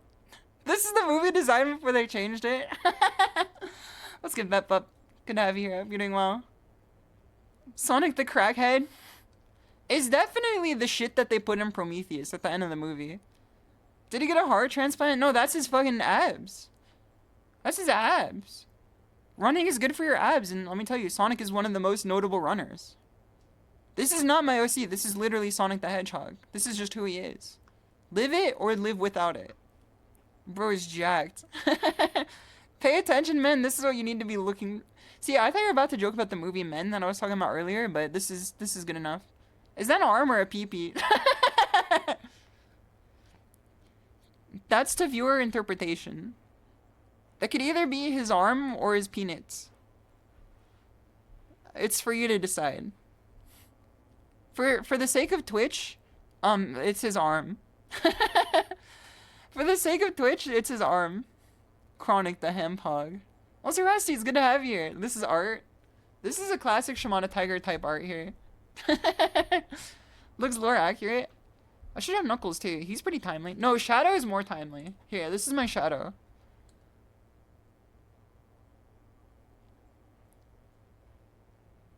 This is my Shadow.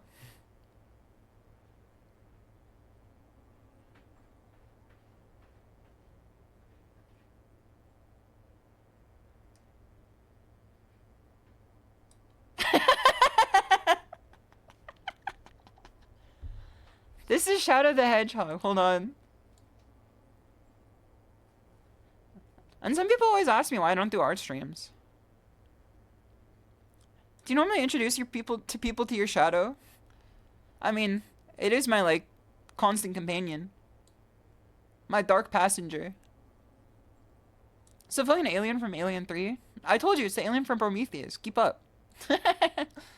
And then here's his mono eye. It's kind of off of his forehead, but you know, he's future forward. He's always looking forward to the future. I still see shadows in your room. Turn off the lights. You won't see him anymore. They'll be all around you, but you won't see him anymore. Is that not any better? If you turn off your lights, you won't see them, but they'll still be around you. Will cannot handle 100% MS Paint SHISHOU art stream. Shadow doesn't have any abs because he's a bit of a twink. But he does have a gun.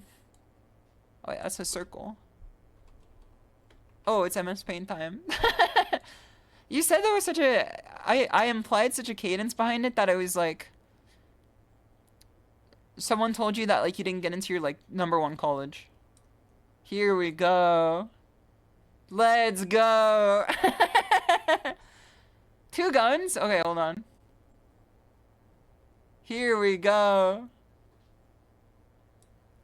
Shadow the Hedgehog coming to a theater near you soon. Please check out the movie. I worked hard on it. Now you can see its Shadow. You see his je ne sais quoi now, right? You see he's got some, you know, some parlez-vous français on him. This is just who he is. I had a whimsy behind it. You said it with like your hands below your chin. You said it with like your palms below your chin, curled out, like a schoolgirl thinking about like her favorite One Direction singer. Je ne sais. I don't even want to read that. I don't even want to read that. Okay, what were we actually trying to do here? Feet kicking behind you, kicking your feet out in the air. This is what I wanted to do. So the way my Tekken was constructed was a lot like this. I'm building a house. This is not a wizard. This is a house. This is a house that I built my Tekken on. And I started here. I started here. And every time that this would be countered. Also, Waffle Source, thank you for the follow. Much appreciated. Every time... Sorry, my nose is getting stuffed. As soon as I move out of here, as soon as I move out of, like, the mold, we should be fine. Hopefully. So my Tekken started here. And as you can see, the only thing keeping my Tekken up are 2 flimsy sticks here. What I should have done is I should have started my Tekken here with a strong foundation. Cause this here, this is like FF23. This is wall running 2, wall running 3. This is stuff like 1-1. And this is like sidestep. This is thinking 5 steps ahead. Rapunzel in the tower. Full crouch down forward 4. Listen, you can't even do that anymore. Also, Claim Frog, it's good to have you here. This was 5 steps ahead. These things all counter things that the opponent is supposed to show themselves doing. I would start by doing these things here without an opponent at least displaying their habits.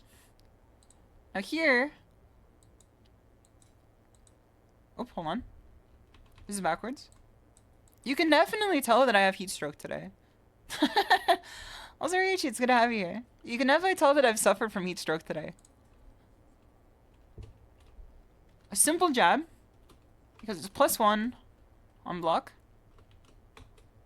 Down forward 1, because it's 13 frames. And then you could pepper in FF2, 2, safe mid, and the mid checks them, and there's nothing that they could do about it. And then also like a hell sweep too. Just to get some free low damage. You have a cold stroke. Don't gotta tell us that. Keep that to yourself. I don't care about what you do. I don't care about your cold stroke. You keep that shit to yourself, man.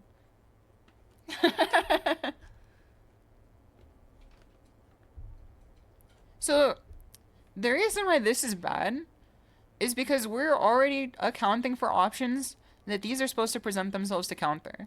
FF23 counters people who are showing themselves as standing when we do FF2, showing themselves as mashing when they do FF2, or trying to sidestep when we do FF2.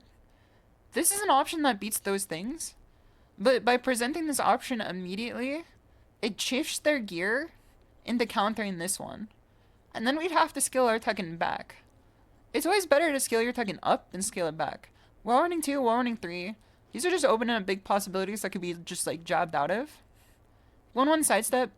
I thought that this was a good strategy to employ early in the game, but this is also like a counter to other stuff.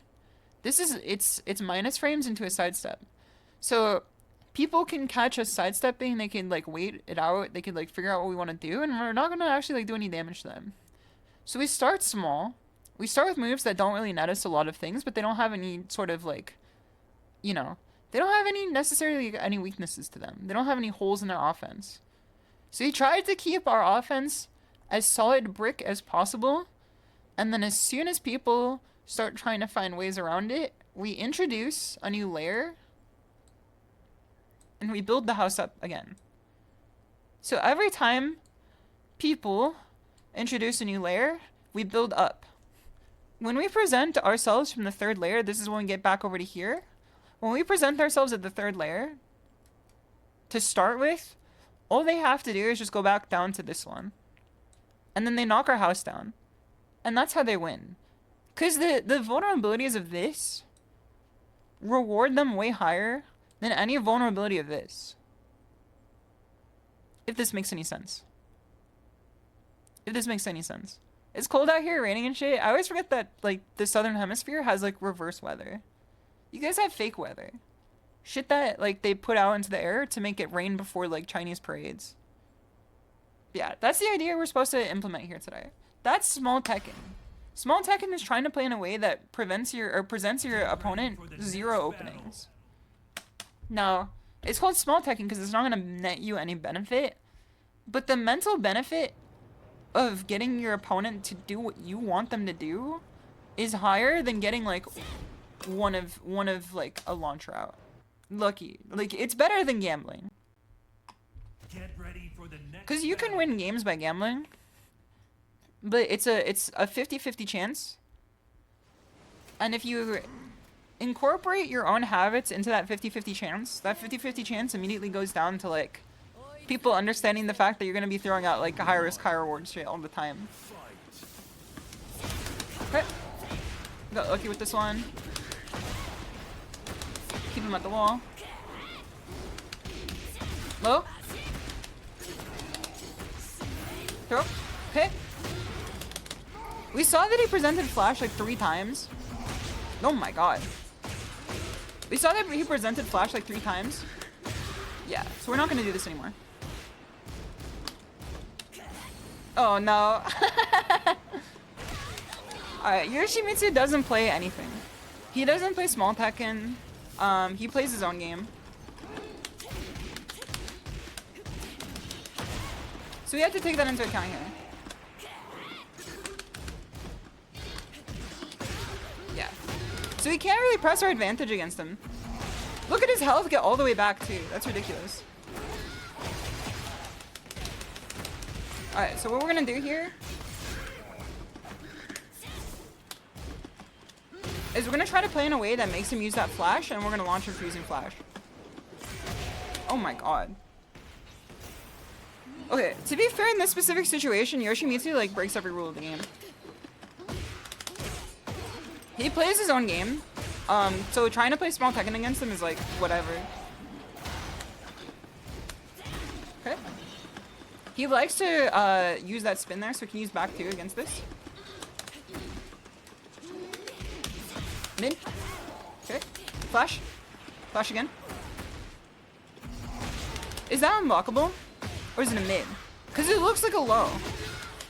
I've gotten hit low. I've gotten hit mid from that every time. Okay? I'm dead. Alright, we'll rematch him. Is unblockable? That's the fastest unblockable I've ever seen. Got a hop kick. That is literally the fastest unblockable I've ever seen. I've never seen an unblockable that fast. It's actually fucked up. At least we know that now. So he sees a pattern in our behavior to get hit by that every time. Next time we see it, we're gonna try to hop kick it. It's a full crouch unblockable.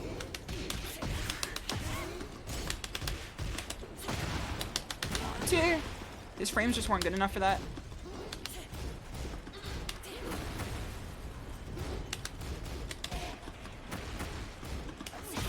Okay. Confirm off this one. Okay. If we try to go for any frames, oh no.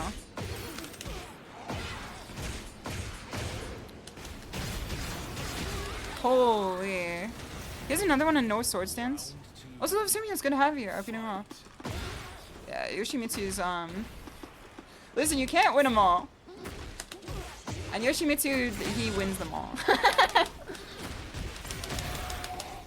I'm not capping when I say I think he's one of the best characters in this game.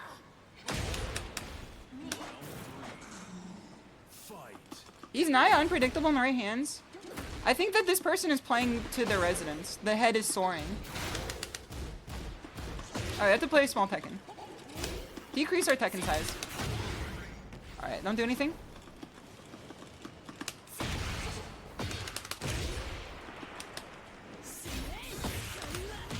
Auto pay. Okay.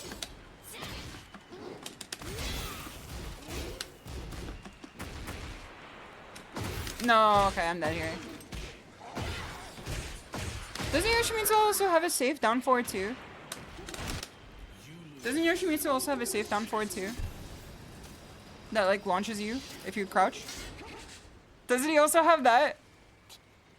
It's not the size of the Tekken, it's the movement.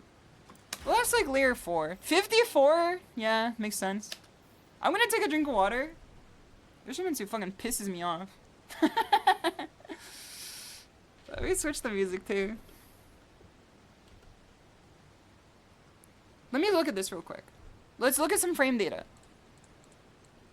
I have to be, if I'm gonna be mad, I better be right. Okay, if I'm gonna be mad, I better be right. Tekken docs. Tekken docs. Yoshimitsu. Down forward 2. Let's look for DF2. Mid. properties. Look for DF2. -9. It's 13 frames. Oh wait, hold on. Oh, damage 13. Start at DF2. 15 frames, that's pretty normal. -7 or 6? On block? Brother. What the hell? What the fuck? What's wrong with him? I hate Yoshimitsu, dude. Also, Every Knight's gonna have you. Only launches on counter hit? Yeah, like, I mean, Lord knows he doesn't have any other tools to do that. Also, Jigaki, it's good to have you here. I hope you're doing well. I don't know, Yoshimitsu always, like, puts me in a bad mood. We have to not let our losses, like, reflect on the, you know, state of our mind. The strongest ability a fighting player has is to refresh their brain anytime something out of, like, their wishes happen. Every time something that happens that you don't want to happens, you have to be able to refresh your brain. That's the strongest ability you can have. So we're gonna say fuck Yoshimitsu. We're gonna say that he's a cheater character played by people who will not be seeing the light of heaven. Paul will be turning them away at the door, and we'll be moving on with our day. Yoshi's so cool, though. You have to be fucking kidding me. On to the next Yoshi player. Yoshi's cool in a vacuum. He's kind of just sitting there. Does he react? Okay, he's here. Does he have a hell sweep too? I mean, we saw his hell sweep earlier. 1, 2, +2 here. Okay. That's mildly reactable. Alright, too far. I shouldn't press anything there. I should have just kept it layer 1. My Tekken was too loose there. Keep the Tekken tighter. 1, 2, throw. Keep the Tekken tighter. Use the safest options. This is a character that preys off your options being seemingly safe, yet he has ways around it. Manifesting my own future right now. This is my comeback. Keep Tekken tight. If I get hit, it means that it was too loose. 2, throw. He's yet to react to throw. I anticipate we have like 3 more times we could do this. Keep it tight. Alright.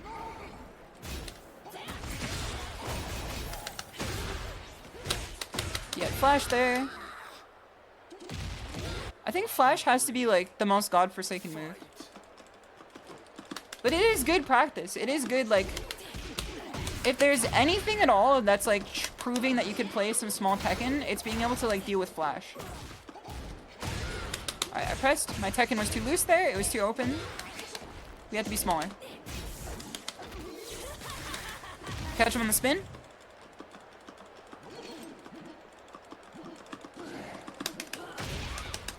He wants to use some goofy shit in the corner. Oh my god.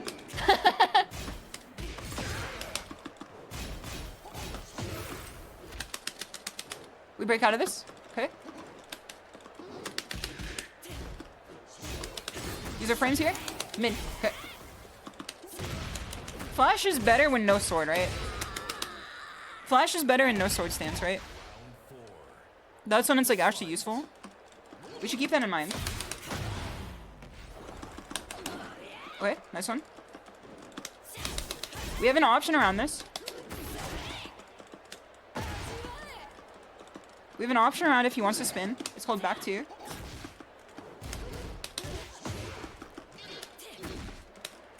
Poke him.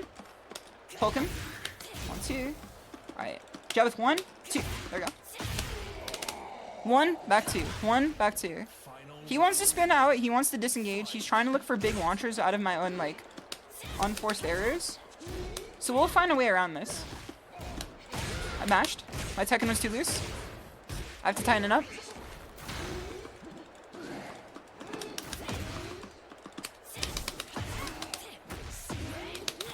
Okay. This is our play here. Okay. Last time he spun out, so we went for the tracking option. Oh. Throw. No? No, I die. I die here. I die here for sure. He's got every resource in the game to kill me. No! It was close! What's the guy's on what else gonna have here? It was close. My Ichigo Kurosaki theme song is coming on, so I'm gonna start powering up here. It was close though, it was close. Round 1. Small Tekken is harder to do when you're on stream. Then you're like trying to also stream at the same time. However, it's not gonna stop me. He sees my habit of going low after I sidestep because I do a hatchet kick on him. Close is practically a win. He's playing Yoshimitsu, so I like win like the game of like life.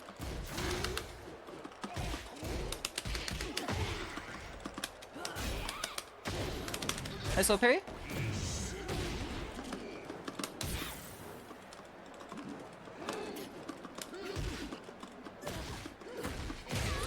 Okay. Didn't even realize music was playing. Is it too quiet? I can turn it up too. Oh no, I'm dead here. So I should stop approaching when forward 2 as much. Because it's not really like the most reliable approach if you do it so many times.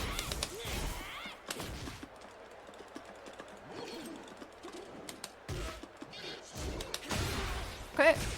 Yoshimitsu classic, using flash after anything.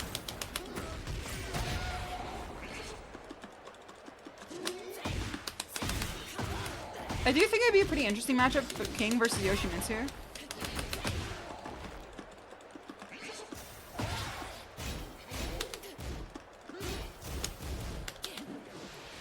Okay. I should have hop kicked there. My defense has to be tighter too. I'm getting free damage against me, and by free damage I mean like damage that like I'm handing to him on a platter. Which is pressing against frames that are not in my advantage here. But to be fair, I don't know Yoshi's frame data that well. Cool tracking down forward 2 in an opposite direction. Interesting. Okay, we got this.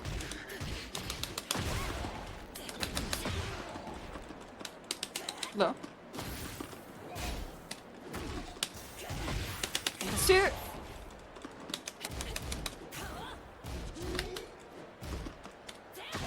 Okay, he sees it coming. I lose off this.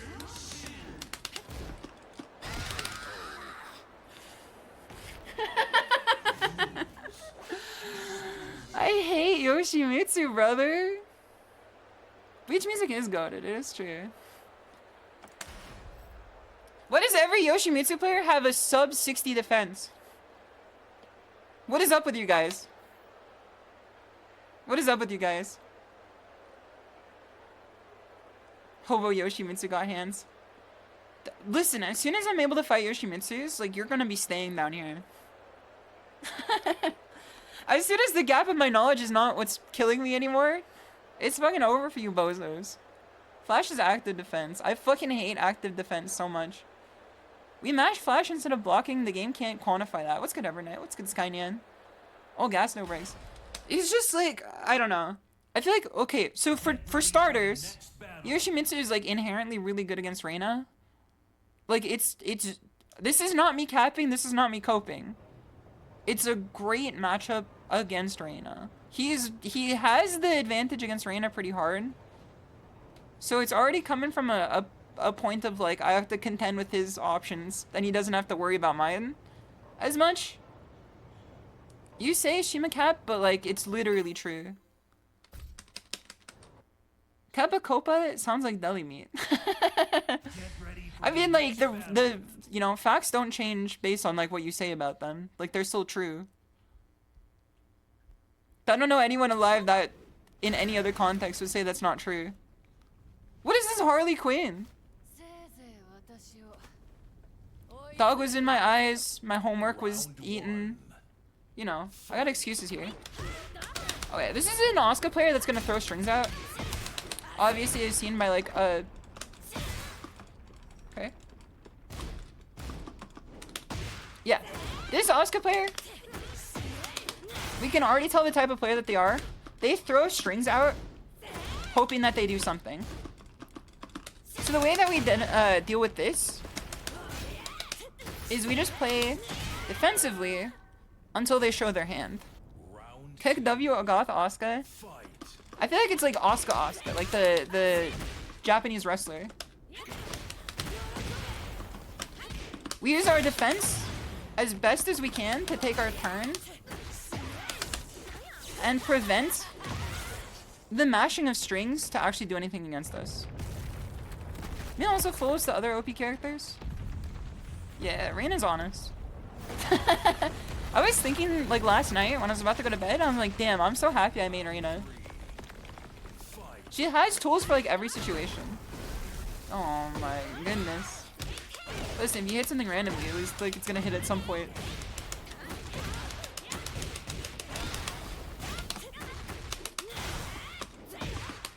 We're close to the wall. Too far, too far, too far. I feel like Asuka is a good character to press random buttons on. Because a lot of her stuff is like, has special counter hit properties.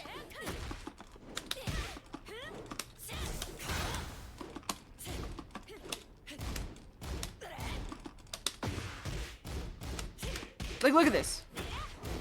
That's stuff that you just get from pressing random buttons. Duck? Oh, okay.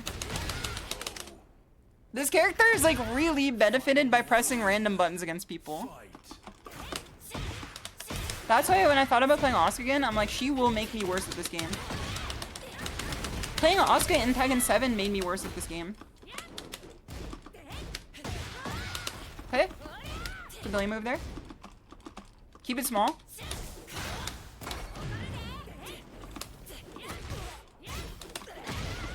One, two. Go low. +2. Keep it small. I don't even know how that hit me. I know how that hit me. I know how that hit me. I pressed forward on accident for a split second. Throw.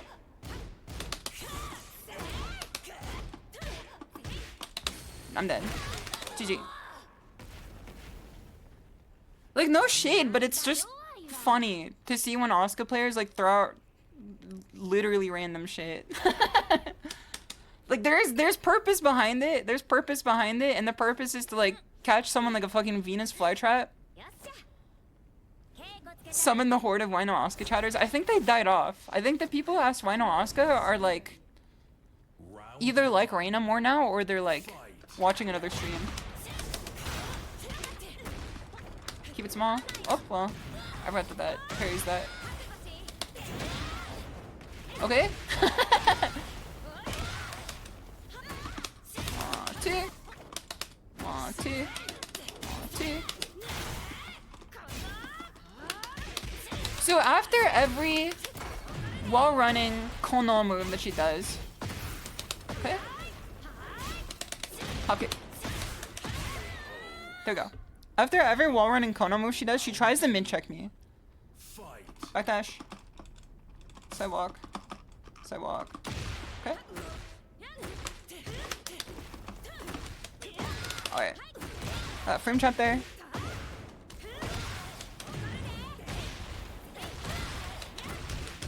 Get me off this fucking wall. Throw.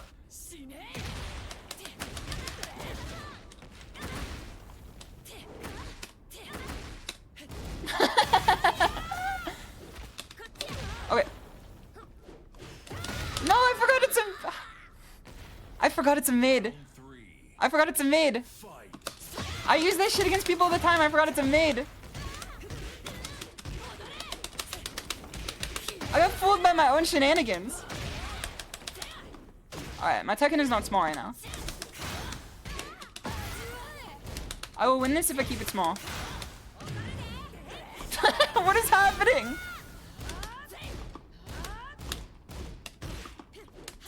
I pressed. What the fuck? Okay. Listen, I know your tricks. I know your tricks. As soon as I saw that shit not come out immediately, I know we sidewalk that. We do not throw that. We do not block it. We sidewalk it. Backdash. Didn't work. I tried to whip punish, it didn't work. The funniest part about Tekken is when you try to whip punish something and like it kills you for half your health. This all came from the fact that I whip punished her. It's one of the funniest idiosyncrasies of Tekken, the other fighting games. Let me check. Shoot for gore? I remember now. If I was playing Yoshimitsu, that would have launched. My Tekken is too loose right now, which is why I'm getting hit. I always have to remind myself, if I get hit, it's because I was doing something that was... Either I gambled wrong... I'm dead here. Well, they do have, like, 1,000,000 points above me in Tekken prowess. Which means that they've played, like, way more than I have. I'm gonna look at their defense and it's gonna be like... Come on, brother. That Kishin. Getting more Shrek than Donkey. I mean, we could be nice today. We could be nice to the person who's, like, streaming in the middle of a heat stroke today. Let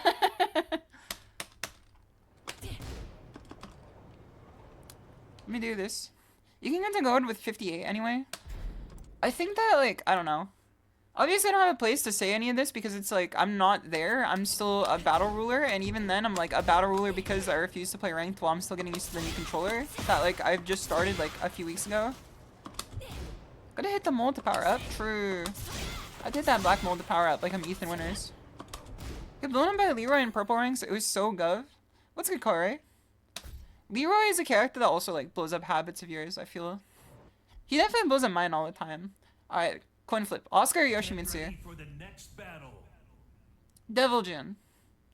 This is a character who I have, like, just straight up, like, knowledge hole about.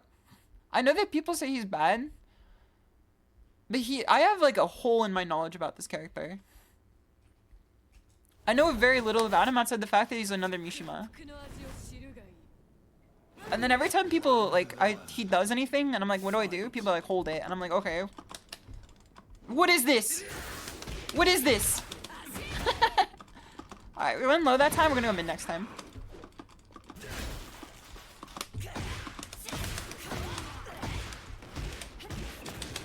Okay. Nice. Okay. Let's get Blanc on my Oki. We go for mid Oki next. Next time I knock him down and he's close to me.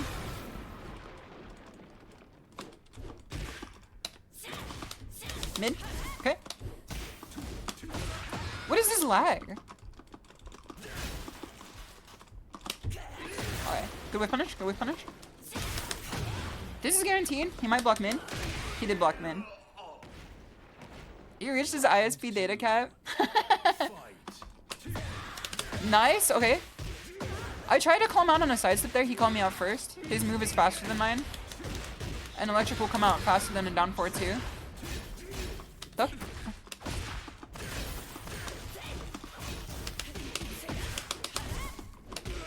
Okay. Good flash kick. Or a flash punch. Mid.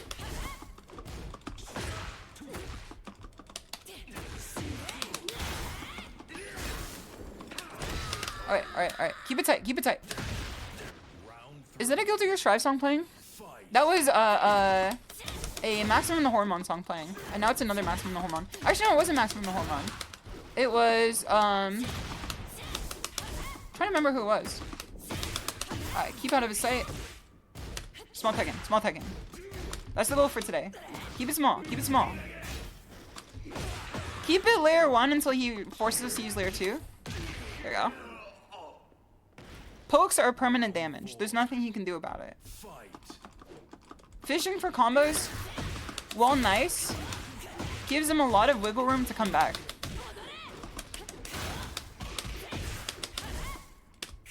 Okay, we delay. 1, 2. He tried to do a wall setting move that didn't work there. Okay, he figured it out. Wall setting 4 works that, beats that.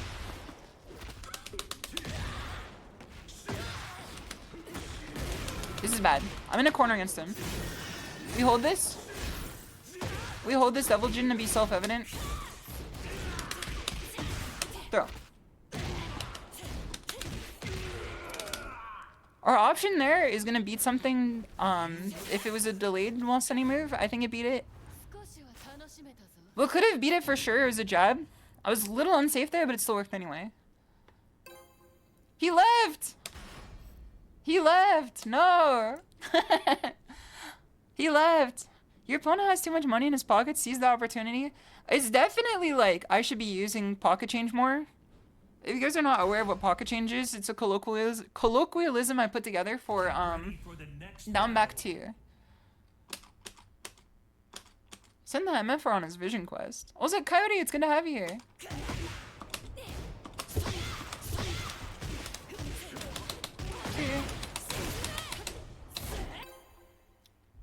Alright, let's do this again. Let's roll with it again. Let's roll with it again. Does Arena have a high crushing low poke? Not the hell sweep. You can incorporate that mid checks to punish. She has forward 1+2, but it's like really unsafe. Another Devil Jin. There's a lot of repeats today. It's not the same guy though.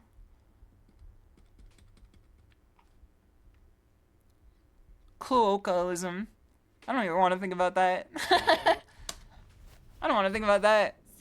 Round 1. Fight. Alright. Let's get some pocket change out here.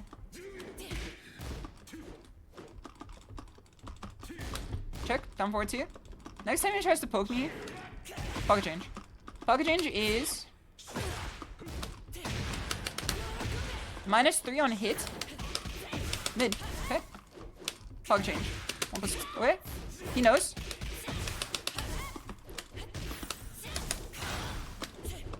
Keep our movement flowing. And our tech in light. Keep your movement flowing, be like water, and keep your tech in light. Backdash. Look how much health we've taken out of him just by pokes. We have not done a single combo on him yet.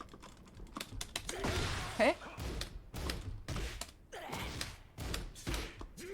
Oh wait. He mashes against a single jab. Okay. Now we go for mids next time we do forward 4-2 against him. Because he ducked the low. Okay. I thought he was going to go for L sweep there. Baron, it's good to have you here. I hope you're doing well. Generic down 4. I could do that. 1, 2. Full combo here. At least guaranteed. I shouldn't have tried to whiff punish that. It was a jab.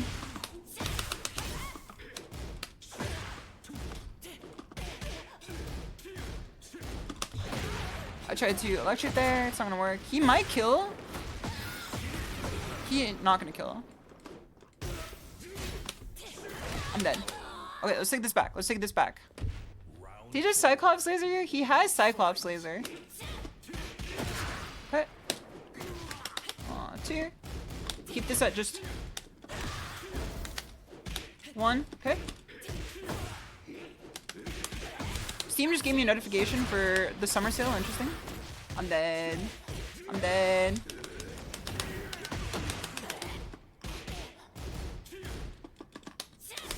I'm dead. So I died to a misinput there. I don't know how it happened. This freaking guy. Yeah, that's what I think about Devil Jin players too. There's a stink to them for sure.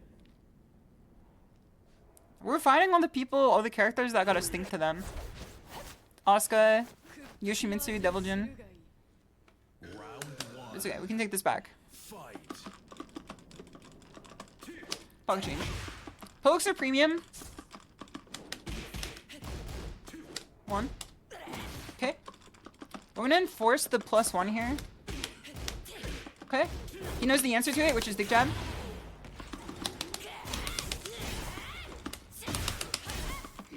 So we're gonna do +1. And then we're gonna sidestep. A thing we could do is we could do 1 jab into armor. Has to be unblocked though. He doesn't react when it's on hit.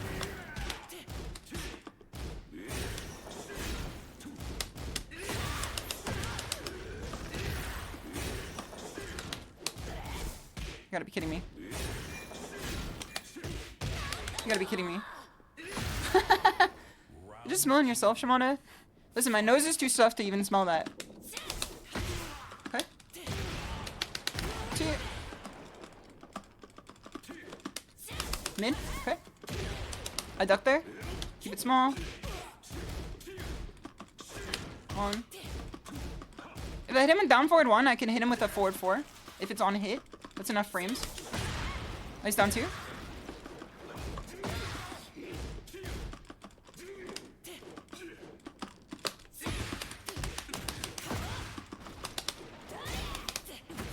Throw.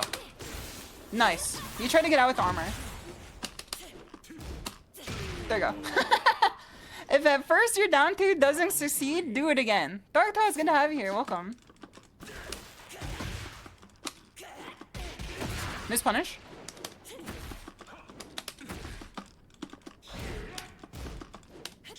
Nice. Good low crush.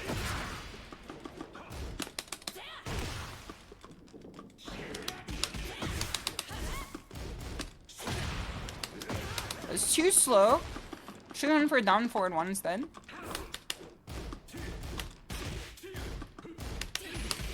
If he does 1-1 against us, we can punish. Or not punish, we can take our turn back, but we can't be doing down forward 1 because he jabs after that, and then jabbing after that is faster than a down forward 1. Down forward 1 is 13 frames, another jab after that is 10 frames.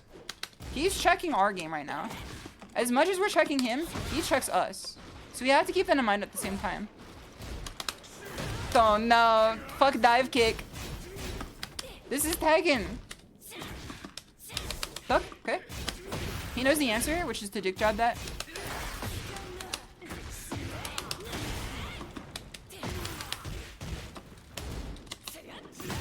I'm fucking... I got killed by the most useless move in the game.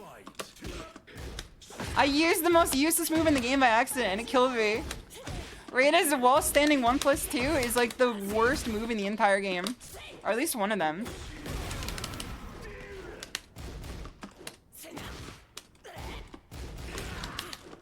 Misinput.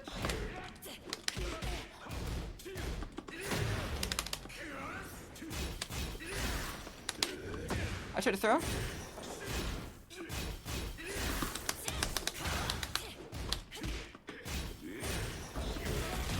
What the hell? How did it even hit me? How did he even hit me? What hit me? I was blocking. Did he just like break my block? What the hell? How? I don't understand what hit me there in that situation. Rack is not gonna like hearing this. Seems to try another game. There's definitely something to Devil Jin for sure. Also, Shady, it's good to see you. I hope you're doing well. It was a close one. I think this is a grab. You think that's a grab? It didn't even look like a grab. It just looked like he hit me. Which is the weirdest part.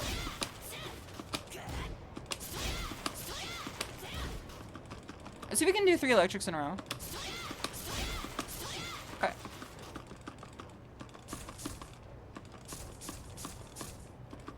Keep your hand loose on the stick. Don't over command it. The noticer. I think that it was just a hit. I think that he just hit me. We're getting all sorts of blue ranks today too.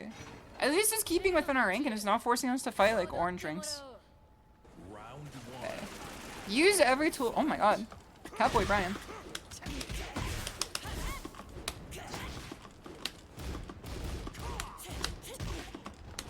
Use every tool at your disposal when it's reasonable to use it. Keep it light first. Go low. Ah, wrong move there. I got nervous. Mid check. Mid check. Okay. He blocks mid twice. I still don't have enough data on this guy. We're keeping it light. He uses big moves. Very, like, willy-nilly.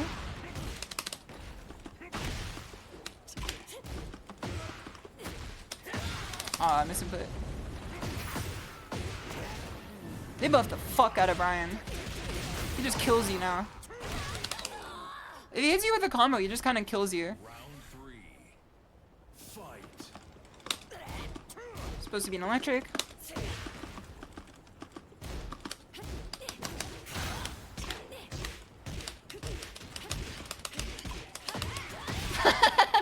That was the most shoestring combo I've ever seen. Alright, he fuzzy blocks the mix-up, which is good to know. I don't know if we could delay it. Okay. It's a classic counter hit setup, I fell for it. I don't like being against this wall, so we have to reposition ourselves. Is this Brian also an Okayu fan? If he is, if this Brian's an Okayu fan, he gets my forgiveness. He gets my forgiveness for being a Brian player.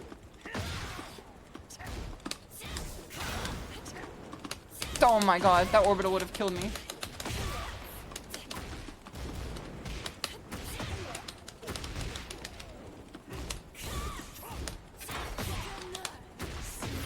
Stand?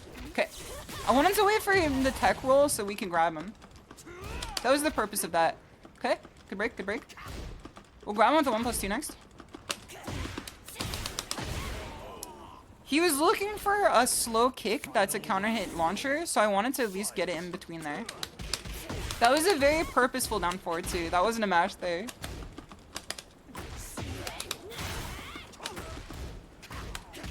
Keep it light. Never play without my frames behind myself. If I get hit, it's because I'm playing Tekken that's too loose. Unless it's an unreactable low. Throw. Get some mouth here. Nah, okay, that was a nice one. I almost caught him. I almost got away with it too. If it wasn't for you meddling counter hits. There's an auto counter? What the fuck? What the hell? This is an automatic parry? Holy. Literally the only time I've ever seen that before in my life. Brian's a good character to bum rush. He's got a few defensive options and a lot of minus frames. I feel like you're saying this to trick me. I feel like you're saying this to trick me. Every time I've like tried to rush down on Brian, they've counter hit me through like a gap in my offense. Cause as soon as he hits you, cause he's a defensive character. I don't know what you mean by he's got few defensive options. Like look at the benefit he got. Look at this shit. That was a 2-touch. Round 2. That was a 2-touch. He also automatically parried me too.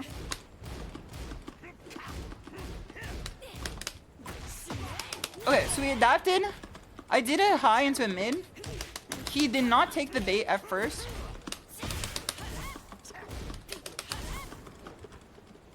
Okay, next is gonna be low. Low. Okay. I take this trade. Oh no, he caught me there. I'm dead. I'm probably dead here. This probably kills me. I'm not gonna lie to you.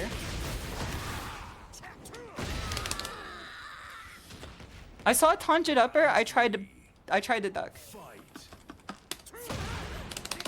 Like I don't know what to tell you. I think Brian is like really good now. Like look at this situation he got off of like one hit there. He's a 2-touch character in the most like literal sense. Outside of like Paul. Oh, nice one. Meddling counter hits. He's a defensive character.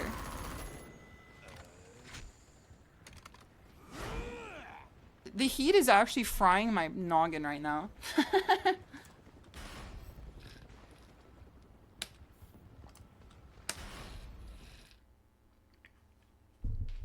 Get ready for the next battle.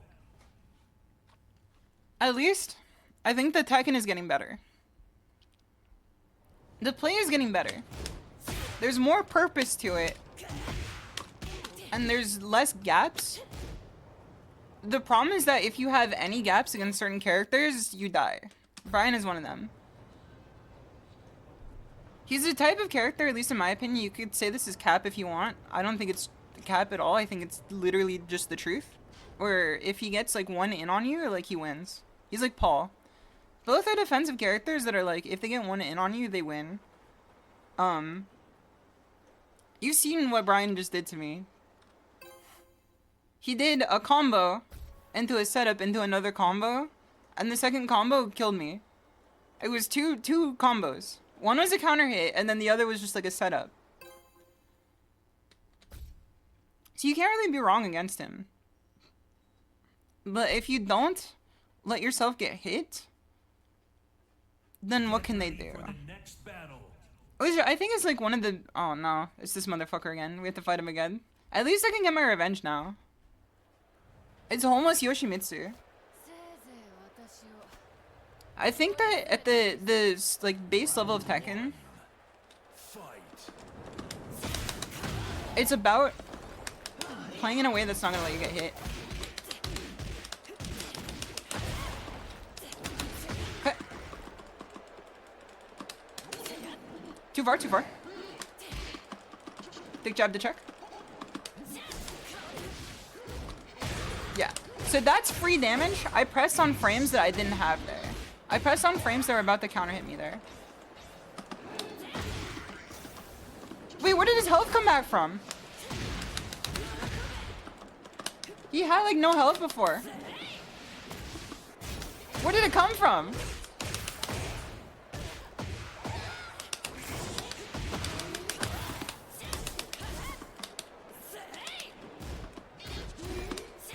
Go. Too far. I win. Let's go! What in the MVC did you just say? What's good, Hangover? It's good to have you here. I feel bad because like I don't like playing MVC, but I want to be hype with everyone about it because I know a lot of people really like that game a lot. I have to mid check him. Alright, well not like that. Is it unblockable? Is the poison spit unblockable? Okay. Frames here. Two. Oh, okay. Here's a cheat code.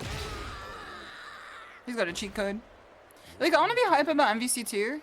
That game just, like, hurts my brain to play. I'm the type of person who, like, I don't know.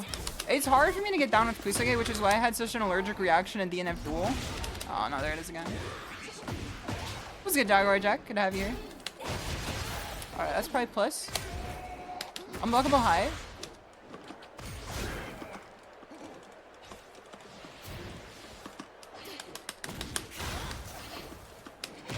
Does he heal when he sits? Does he heal when he sits? Is that what he does? Yeah. Why do people think that this character's like not a fucking crime against humanity? He heals when he sits. He's got a faster than 10 frame like counter hit launcher that does a fuck ton of damage. He's got like one of the fastest unblockables in the game I've ever seen that looks like a low and makes you want to block low. Like, are we playing the same game? Okay. He's got other heals too? What is he, June? Alright, when he's close enough, we're gonna go for... Alright, that's gonna work here. +2. There we go. Keep patient, don't mash where we mashed before. No tiger steps in the same river twice. This is not the same river and I'm not the same tiger.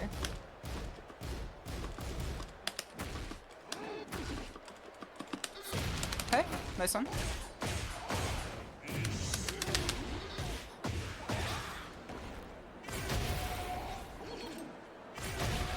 Brother.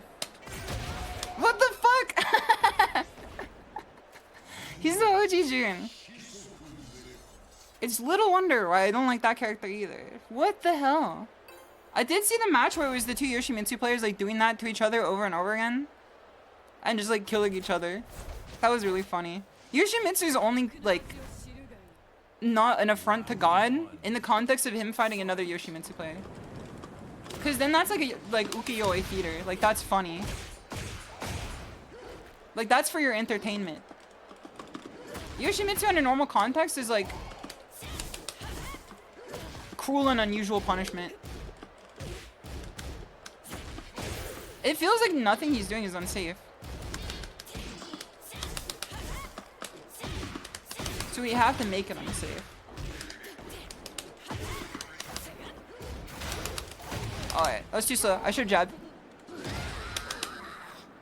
Like, he's got unblockable spit. He's got heal. He's got the helicopter shit.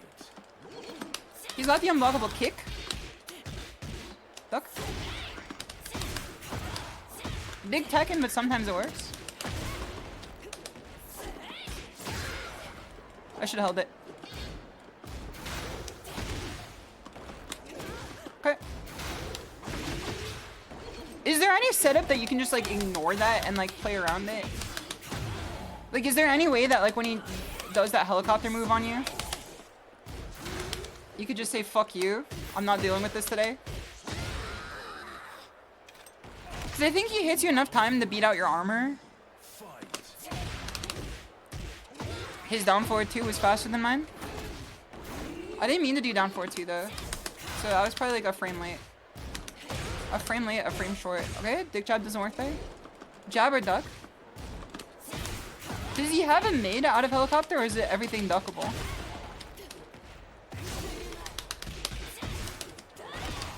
Aw, 2.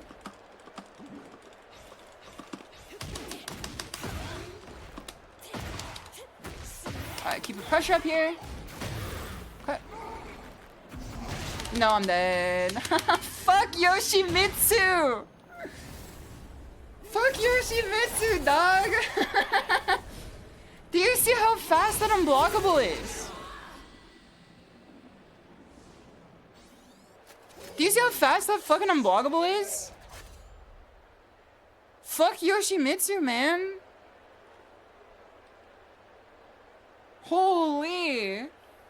He has one mid? Well, that's one enough to invalidate the defense against trying to get out of that situation, then. Because sidestepping's obviously not gonna work, because everything he has is a fucking... gyrocopter. Holy fuck Yoshimitsu. Holy shit. What a bum-ass character, man. What a bum-ass homework character, man. I know it's summer vacation, but I didn't sign up for a fucking homework package just to play the $80 video game against him.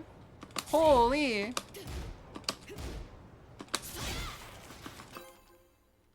He's just such a stupid fucking character, dude.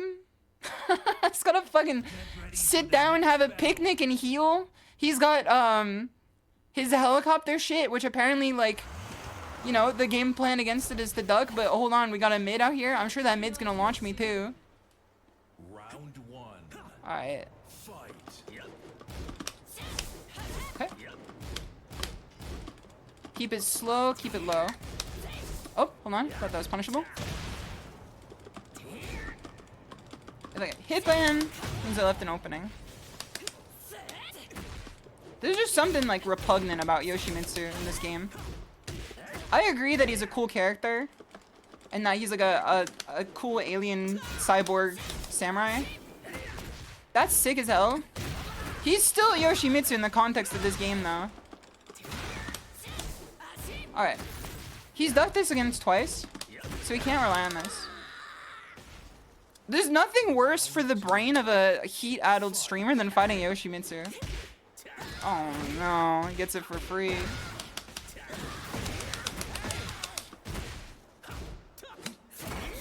What the fuck?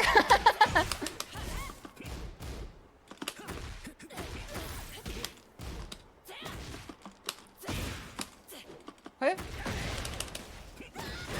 Is that supposed to be reactable? He's the stand-in until Lei comes back, hope. I would rather fight Lei than Yoshimitsu. Okay, I can't do this anymore. I can't do low anymore. My Tekken has become too big again. Okay. He mashes against... Down... He does not mash against that. Okay.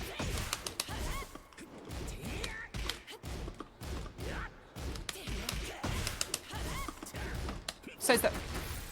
Sidewalk. Sidewalk. Keep it 3D. Nice.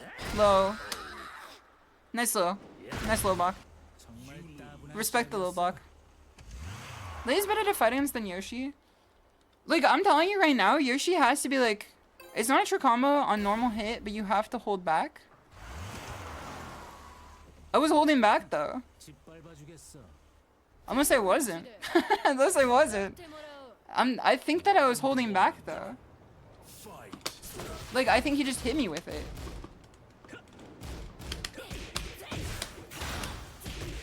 Okay, keep it tighter. He mashes on tighter frames than that, so we have to make sure we keep tight on this. Okay.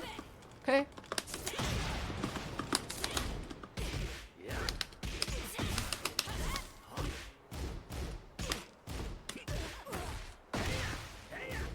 Duck. Okay. Duck. We can one-up this. There you go. If you got counter hit, then it's guaranteed. Yoshi's 100% top 5. That's what I'm saying too. Yoshimitsu players on Twitter don't want to hear that though. It's okay. I can't let the voices of the evil ones strike fear into me. That's what they want to do. That's why they play this fucked up character. Okay, keep tagging small. No openings. Okay, stand. Okay.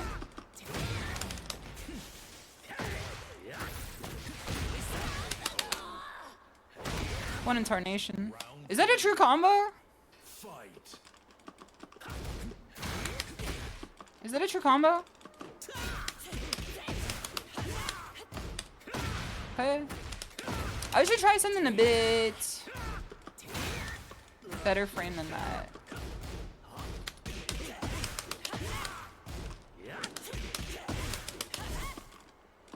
Like a down 2, down forward 1.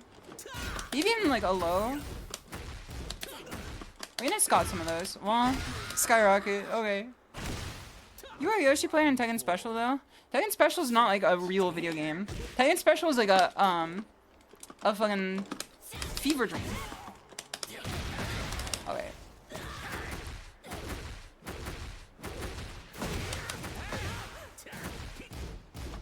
I don't think I can ever have like a good image in my head of Hwarong players because like the two Hwarong players I've encountered, the one that lied at the local and then the other that like sent me a video of him doing Just Frame Skyrocket over and over again while saying Just Frame Skyrocket because he thought it was gonna impress gamer girl. Literally the two like comparison points to Hwarong in my brain are those two people and somehow like Hwarong has just auto-populated everything since then. That's just how he is in my brain. It's his heat cash and I see, I see. Get ready for the next battle. I gotta tighten my Tekken up. I gotta not lose. I don't have to, okay, I don't have to not lose. You fight to grow and you lose to learn. You fight to grow and you lose to learn. That's the point of it all. Right now, we're sharpening my iron against the fires of people who leave their carts out in the parking lot unattended after they decide to drive home for the day. We're sharpening my iron against the fires of people who leave litter in public parks right now. Like, what better people do we have to you know, test our newly found skills on? They're doing me a favor by being dregs. No disrespect. No disrespect. Let me take a drink of water. It is definitely like the heat getting to me though today. I'm not kidding you when I tell you that like it is like 90 degrees in my room right now. Like it is cold outside because obviously it's nighttime. But the heat gets trapped in my room in such a way that makes it so that it never cools down. So when I'm sitting here, like when I sat down to play for today, I was already drenched in sweat immediately. Let's pull together funds to get the dojo some AC. Well, we won't have to worry about it soon. Why is my DoorDash still giving me notifications that some motherfucker's dropping food off for me? I didn't order anything. I didn't order anything. Speaking of DoorDash, I have a Tekken tip for you. Let me take a drink of water too. Thank you for the water. When I move, I'm gonna have like good AC. I'm also gonna have like... So one of the problems too is that my room is so large that the cold air from the AC doesn't get to me. You didn't get the tacos? I did not get tacos today. I did not get tacos today. I got tacos yesterday though. I ordered tacos and what came out the other side was definitely not what I ordered. But listen, you live and let learn. If one day nature decides to give you some food you didn't order, that's just nature telling you that it's time to try something new. Alright, let me take a drink of water.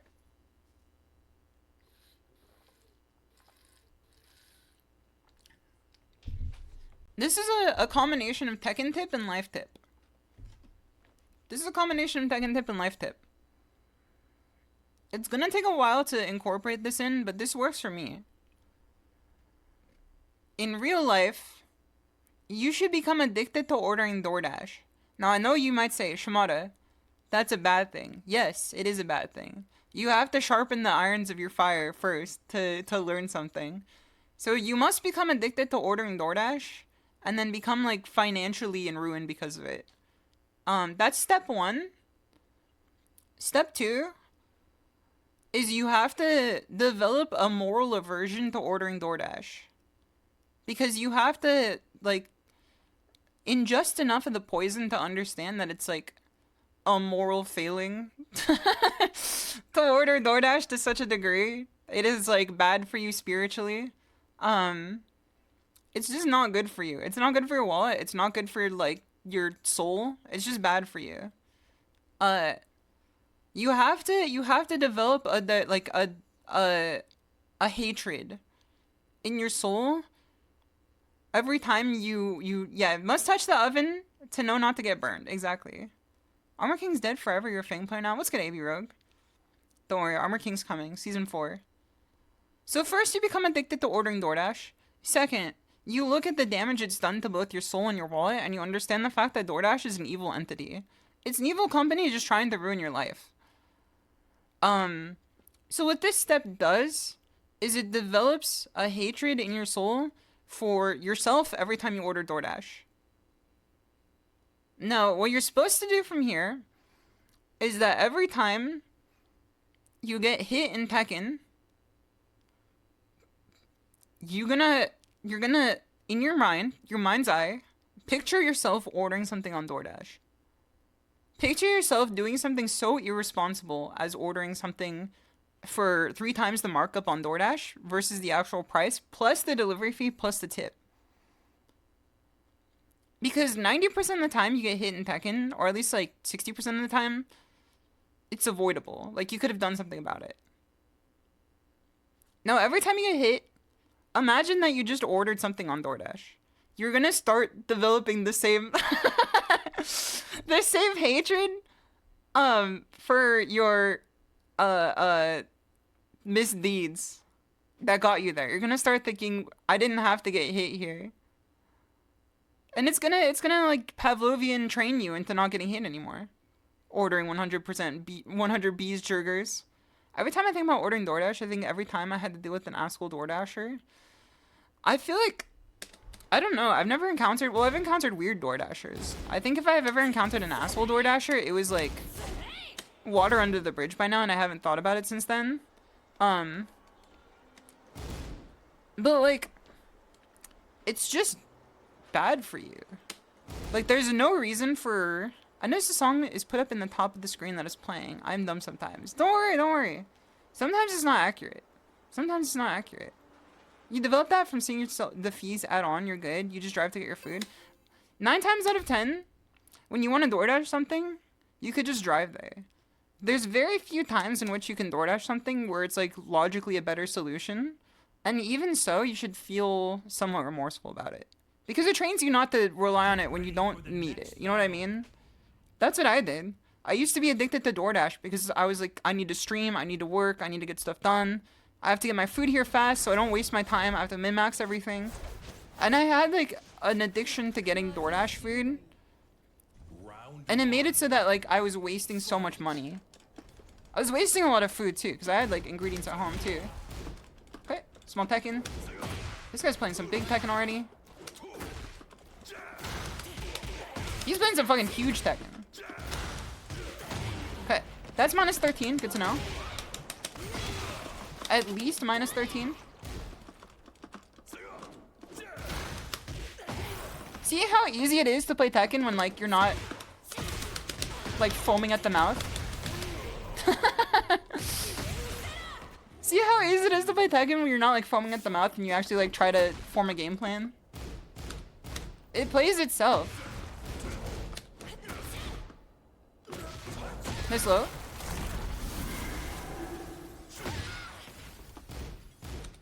Okay. He blocks mid, so we can go low next. Alright. That was reactable for sure. Were you filming at the mouth? Have you been watching the stream? Have you been watching the stream? I make fun of like gambling playstyles and fighting games all the time, but like I think that like I was like fitting into that little chestnut too. Okay. Punish too late. Hit too early. So what?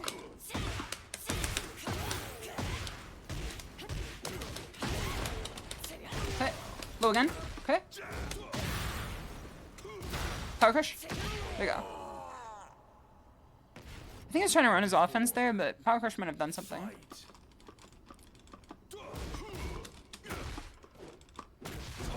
Let's go for some easy plus frames here. Jab into jab. See what he does. He has a clone. Alright, let's jump here. Oh, we didn't jump here. There's a misinput.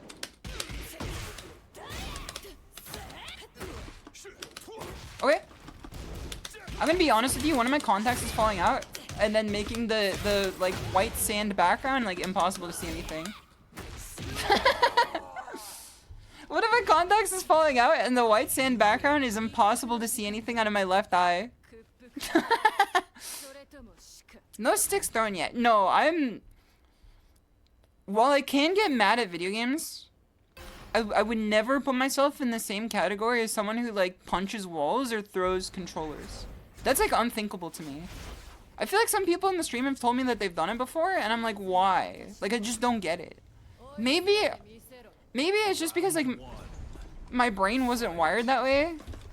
But like, I just don't get it. I don't understand why you would go to such lengths. And it's not even like, I understand getting frustrated at games. Like, you've seen the stream before. Nice, okay, okay. We can't really stay on the ground against him. We get some Oki. Okay, I got hit there because I pressed too early. We could have down forward 1+2 there. He's blocking low now.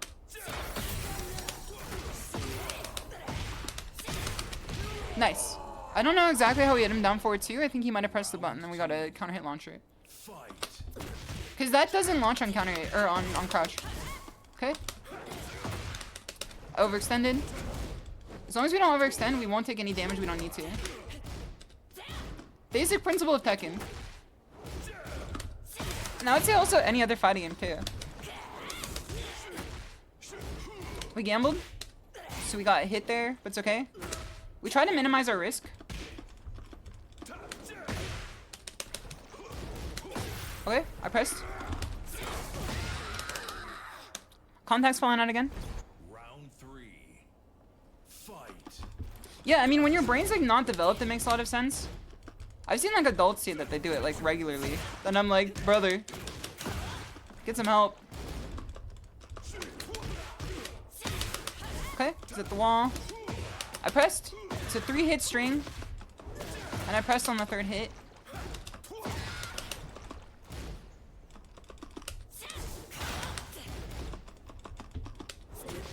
Yeah, okay. My approach is getting a little too familiar here. So we lose. So let's change our approach up with some other options here.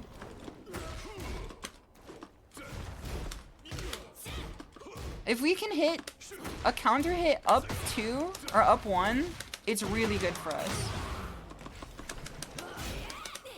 It's some fucking shit guaranteed.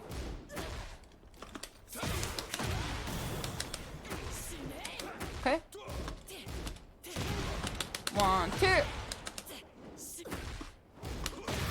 I pressed. Go.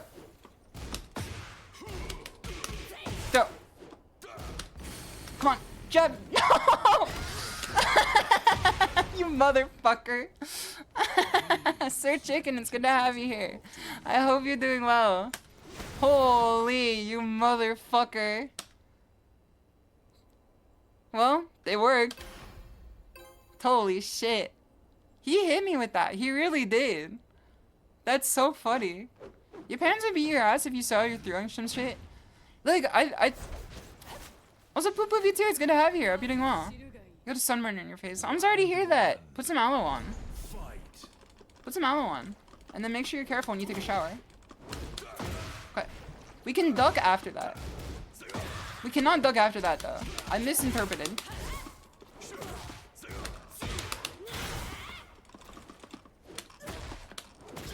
Okay.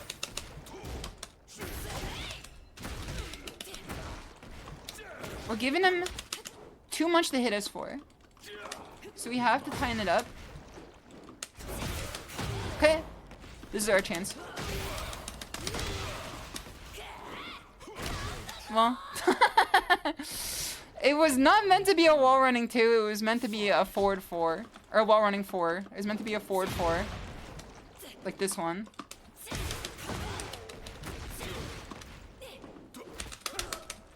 Nice throw. That's reactable. I didn't react to it.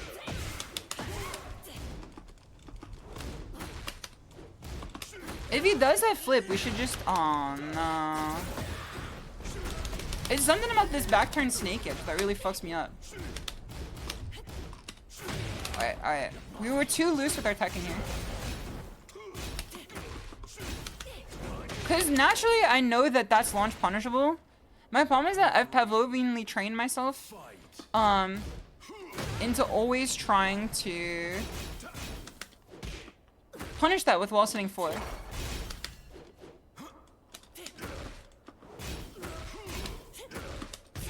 Okay. Our Tekken is too loose right now. What's the worst sunburn you had? I went snowboarding out in like Nevada when I was a kid. When I was hanging out with my cousins.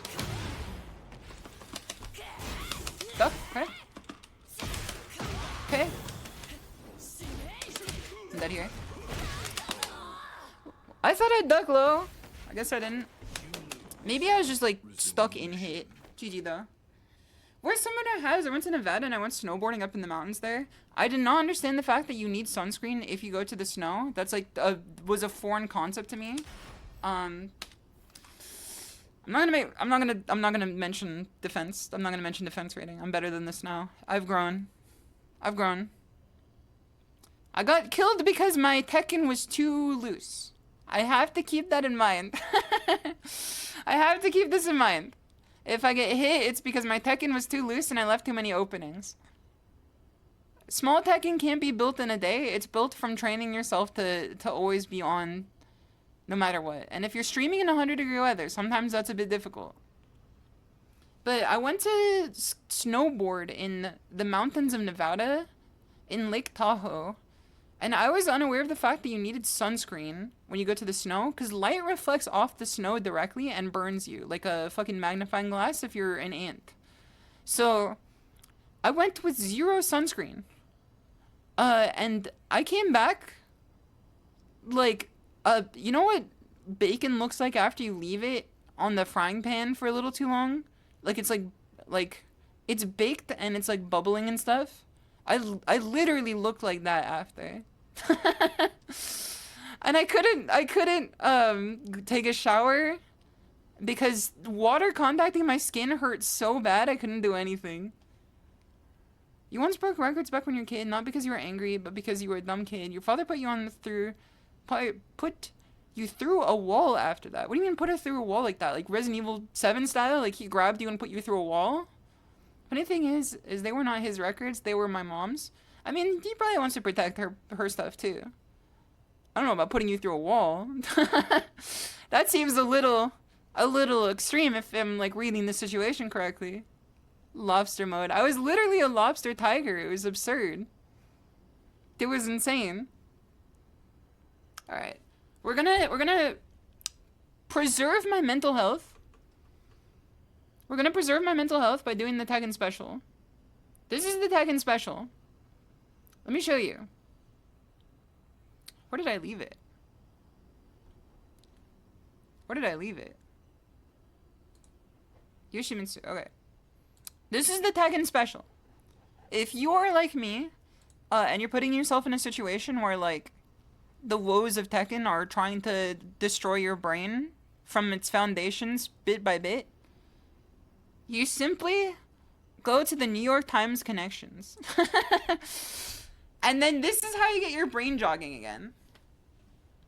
Because right now, my brain is being fried like a crab. Or a frog. Anecdotally speaking. So what you do is you go to the New York Times connections. It's a daily word puzzle in which you put words together that have some sort of connection with each other. So we're gonna keep shuffling here. Flashbang! What's good, Rack? It's good to have you here. I'm trying to learn some small Tekken today. I think I'm getting better at it. I think my Tekken is getting tighter, and I'm leaving less openings. The problem is that, like, it's hard. The problem is that you can't just say, I'm gonna learn small Tekken and then get good at it. The problem is that you have to, like, aspertize it over, like, a period of, like, years. Like, you can say, like, I understand the theory, but do you understand the method? You know what I mean? So what we're doing here, this is I call this the Tekken special. Also, chill over, it's good to have you here. What if I've already done today's at work? You gotta make some connections in your head. You gotta be like me when I was growing up, when I played, like, board games by myself. Small Tekken, so small Tekken, the idea of small Tekken, Sir Chicken, is using only tools that leave no opening, but don't really grant you any sort of, like, major benefit, outside of, like, frames and pokes. The idea of small Tekken is playing in such a way where you can gather as much data on your opponent as possible, like their quirks, their way that they play, their habits, how they react to certain things, while keeping yourself safe, and unpunishable. The idea is to minimize as much free damage against you as possible. No dick ballsy moves. Yeah, no big dick ballsy moves. Jab, down forward 1, some down 4s. Keep it safe. Small Tekken makes your big Tekken work, basically. Exactly. If you do enough small Tekken, we've seen it a few times in the stream today. If you do enough small Tekken right, in a way that you're able to, like, mentally manipulate your opponent into doing what you want to do, that's when you can go for, like, the big launcher. Or the mix-up. Because they're, like, so focused on, like, dealing with your options that, like, they're gonna become overwhelmed. Also, Sunny Smith, thank you for the 3-stream streak, too. And Avian, it's good to see you. Alright, let's do this. Q, license, Slack drawer. Okay, let's see. Boxers, drawer. These are underwear, short. Types of underwear, draws. Briefs. Let's go. Underwear in the singular. That's fucked up. Unless you're Brian, just throw orbital. I mean, there's literally nothing stopping you from doing that. Small Tekken, yeah. I already read that. My brain has been fried. Word, freedom, latitude, satchel. Satchel bag, tote bag. Messenger bag. Clutch bag? Is clutch bag a thing? We have 3 types of bags here. License bag, Q bag, signal bag,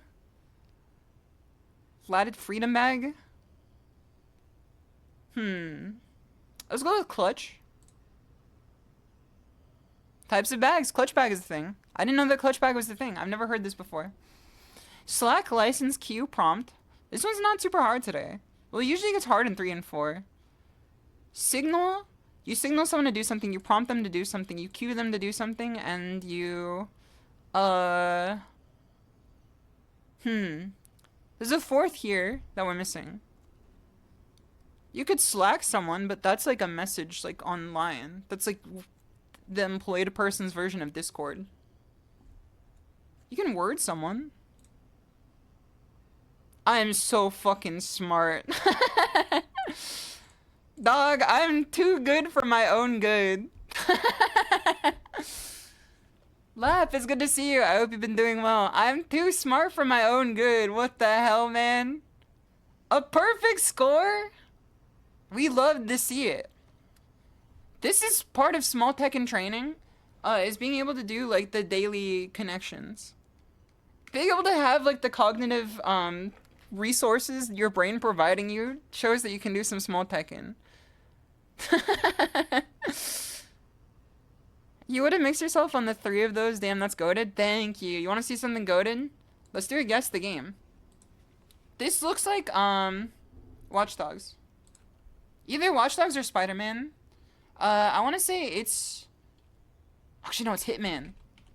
Let's say this is Hitman 3. It's not Hitman 3. 76? Okay, this is Assassin's Creed. Mirage.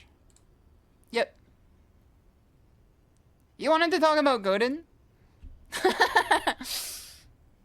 I'm Lisan Al-Gaib. I'm the tiger that was promised. Holy. That's a twofer.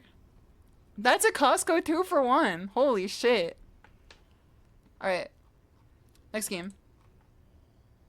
What the hell? Bugdum. I want to say Bugdum, but I also don't know if Bugdum's on here. Bugdum is not on here. Is it Bugdam? Is it Pikmin 1? Pikmin? It's not Pikmin 1. This looks like, it does look like Age of Empire. Age of Empire 2. It looks like Age of Empire 2.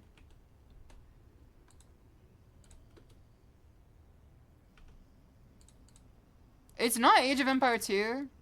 Platform PC. Crusader Kings. 1. It's not Crusader Kings 1. Role-playing. This does kind of look like Warcraft in a way. Warcraft. This is not in my, purview right now. This is not in my, like... Warcraft Rumble. Definitely not that. Warcraft. 2 guesses remaining. Is this the first Baldur's Gate? This is the first Baldur's Gate. It's one of them. Is it Baldur's Gate 2? Baldur's Gate? Let's go! Let's go! This is fucking, what's the name of the game where you play as, like, a Honey, I Shrunk the Kids type beat? It was a Xbox exclusive. I don't know if it's exactly that one. Grounded? It kind of looks like Grounded to me. And there it is. I told you. I'm the GOAT of all time. When it comes to guess the game, I'm the GOAT of all time. That's Grounded. Holy, Plants vs. Zombies if I've ever seen one. Lisan Al-Gaib. Plants vs. Zombies Battle for the Neighborhood. Gardenscape. Yo, let's go! Gardenscape. This is my song. Clash of Clans? Okay, you guys can have this one. I was not a Clash of Clans type person. I've never played this game in my life. It looked too ugly for me to play. Metroid Prime. Metroid Prime 1. Easy. This song makes me lose my fucking mind. She give me the wickedest slam. This song makes me lose my fucking mind, bro. Every time this comes on, I always forget that this is in the rotation. This shit's a salad. Alright, we have to guess the country. This shit is an American salad. Of fucking United States. Ice cold? You can buy this shit at McDonald's. It's a northeast of You can buy this shit at McDonald's, brother. It's got some sumac in it. I'm gonna say... Holy... Wherever Caesar's from. That's definitely not northeast of the United States. Not the pussy dead. She give me the wickedest slam. Rome? I don't know, man. There's no way that this is Italy. That's southeast of the United States. Let's say that this is Hungary. Warm? No shot. Warm? Southeast of Italy?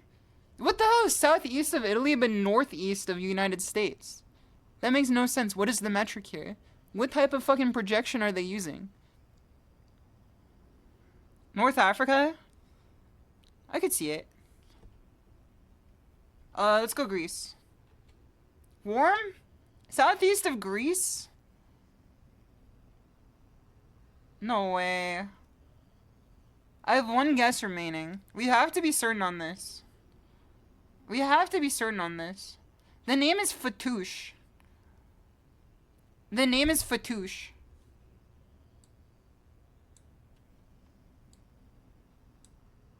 So whatever fits Fatouche. Also, Tonmaru, I hope you have a great rest of your night. Thank you so much for being out here tonight. All in on Libya. Let's go with Libya, yeah. Libya. Warm. Lebanon. I told you it's the United States. Oh wait, no, that's the wrong guess. I thought that that was also like a correct guess there. Lebanon. You can get this shit at McDonald's though, dog.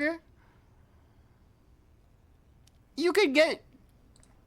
I understand that this comes from the Mediterranean, but like, this is a salad you can get at any American restaurant.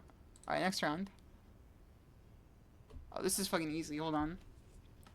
This is a Madeline. This is a simple England. I know England treats when I see them. Britain. England. United Kingdom.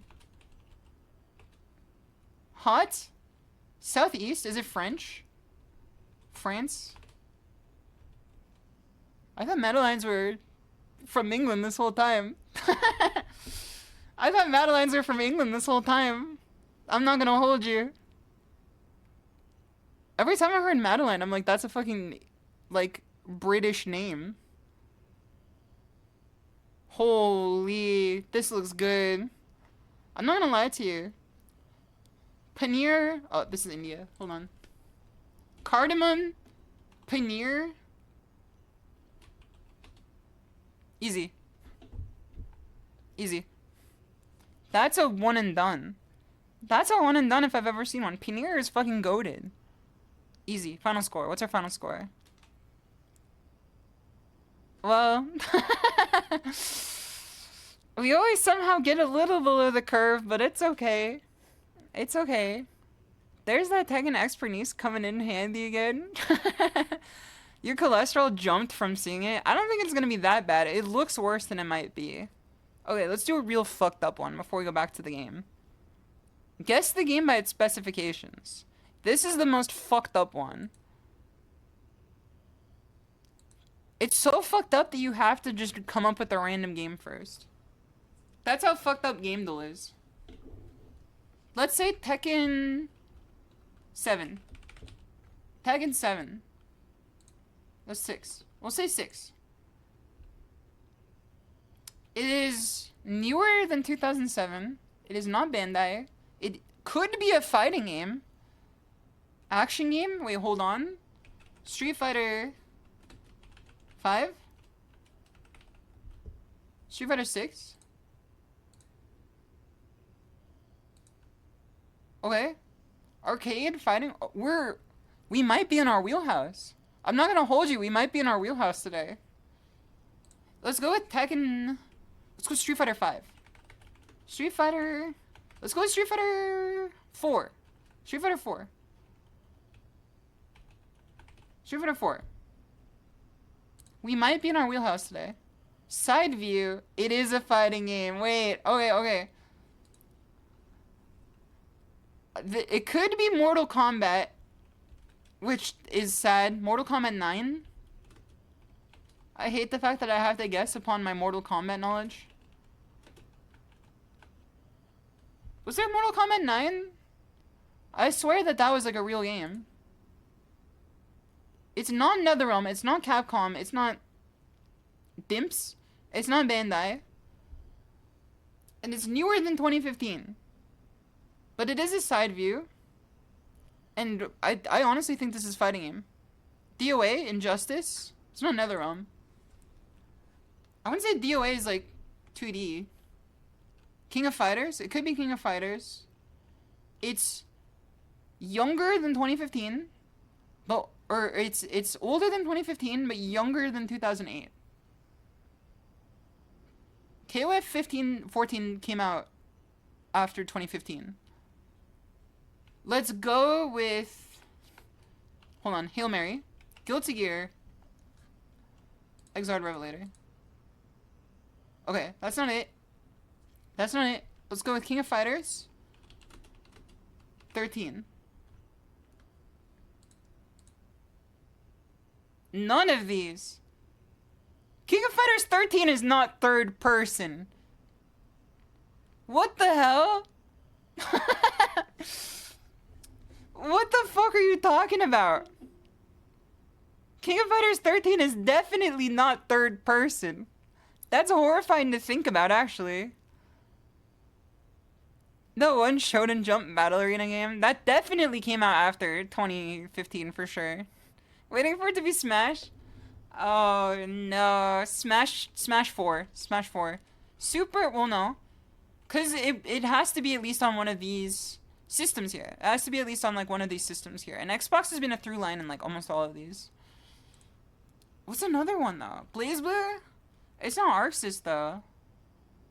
It's not SNK, it's not ArcSys, it's not NetherRealm, it's not Dimps, it's not Capcom, it's not Bandai. Killer Instinct? Now you're cooking. Now you're cooking. Killer Instinct. Xbox is a through line.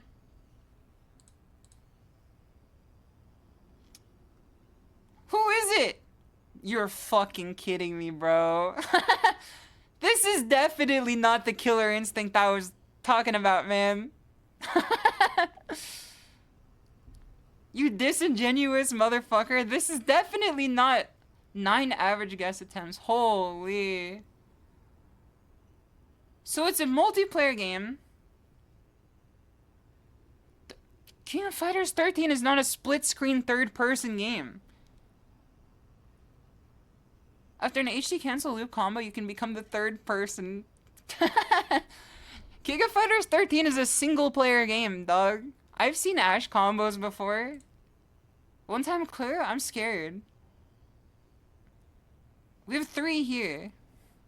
You piggybacked off my guesses and got it? Oh, so the rich get richer and the poor get poorer. I see. Alright, what can we do here? Soul Calibur is definitely one of them. I'm just scared it's not going to classify that as a side view. Let's go for Soul Calibur. Soul Calibur 4? Soul Calibur 5?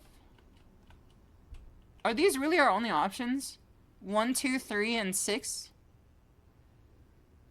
What happened to the rest of them?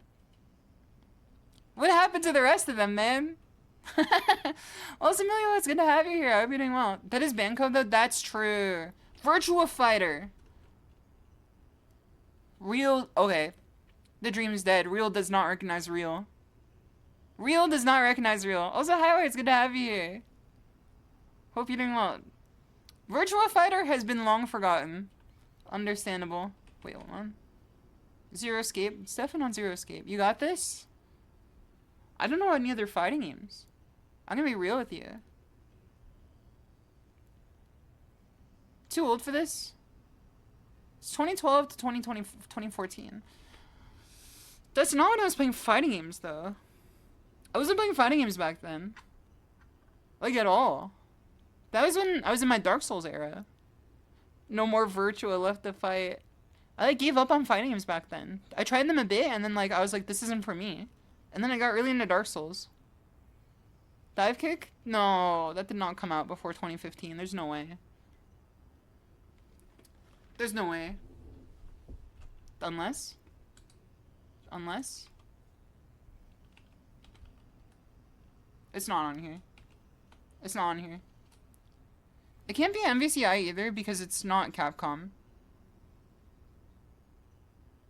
And also MVCI came out after 2016. I remember going to the MVCI release. I was there on the midnight release. I didn't actually play the game, but I was there at the midnight release. Tekken 7 came out in 2015. We have to be before 2015, though. Dark Souls is the real gateway drug to fighting games. It made me realize that I could be, like, good at video games. After an age of thinking that, like, I was just born washed at them. I'm actually pretty good at video games, I think. At least in my opinion. While everyone was, like, complaining about the Elden Ring DLC being too hard, I, like, literally have not had any sort of, like... There's been friction, of course. I've been stuck on bosses for, like, an hour, but, like... I was watching some people play, and I was like, I get why people are mad about this game. You're having problems that, like, I've never even seen before. I'm not trying to, like, brag or anything, but, like... When I was watching people play, I was just like, how the fuck did this happen to you? This has never happened to me. I saw their camera get, like, fucked up in every different direction. I'm like, I literally have not had this experience once. Too much power. The humble brag. I'm gonna say something, this could be controversial. 80% of the people I've seen that hate the DLC use... Now, this is not derogatory, but they use pretty Unga Boonga strength builds to just, like, mash their way through the game. And everybody poo-pooed on the fact that I played Dex in almost every game. They're like, oh, you played Dex, ew. Motherfucker. I'm the one who's laughing it up right now. I'm enjoying the DLC.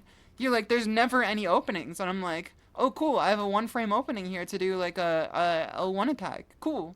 I get my damage out here. I have a 5-frame opening to do Rivers of Blood. Sick.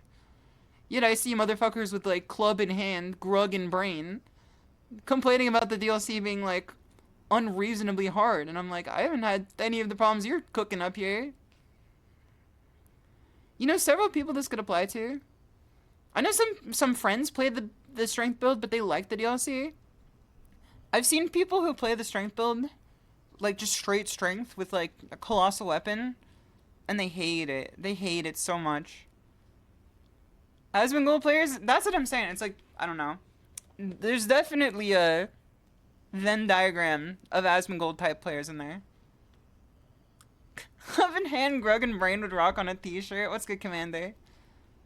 Me / boss die. It's like people who, like, I don't know. I've seen a lot of people who get really upset with it that have not had any sort of adaptation to any of it. And I'm like, not to be disparaging, but, like, if you play fighting games, how could you not have the brain set to know when the game wants you to adapt to what it's having you try to do? Maybe it's because they play fighting games. Maybe that's why. Also, Vlad, thank you for the water. Let me take a drink. It's good to have you here. I hope you're doing well.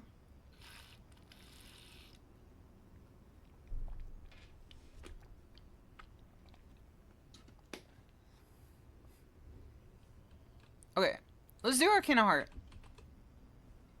Arcana Heart is not... They don't fuck with Arcana Heart out here. They don't fuck with Arcana Heart out here. What could this possibly be? It's multiplayer. It's side view. It is likely fighting game. It's arcade game too. Rumblefish? That did not come out in 2014. There's no way. Under Night. Oh, true. Under Night. They don't fuck with Under Night. They don't fuck with Under Night in this neighborhood. They simply don't fuck with Under Night in this neighborhood. How about Samurai Shodown Anthology? It's no SNK. We can't do SNK. That's already out of the running. Do we already do Street Fighter 5? We can't do Street Fighter 5 because Capcom's out too. Capcom's out, SNK's out, Bandai's out, NetherRealm's out, Arc System Works is out, Rare is out. Persona? It's a side view game, so we can't do... No, Arc System is out. We can't do Arc System. Unless this is Atlas. Unless this is Atlas. No, there's no Persona here. They don't have that game. Is that like Arena Fighters? Alright, let's do something here. Well, every Arena Fighter is Bamco too. What's it left at this point? That's what I want to know too. Also, Anime Guy's gonna have here. Shovel Knight. Honestly, this might be worth a try. Shovel Knight. No, it's not Shovel Knight. We have 2 guesses left. It's multiplayer and single player. It's not co-op. It's a competitive game that's side view and most likely a fighting game. It's gonna be stupid like EA Fight Night or something. Skullgirls? That's a 2011 joint. Wait, hold on. What's our oldest date here? What's our oldest date here? You Might Be Cooking. You Might Be Cooking. Skullgirls is 2011. You Might Be Cooking. Skullgirls 1. Holy!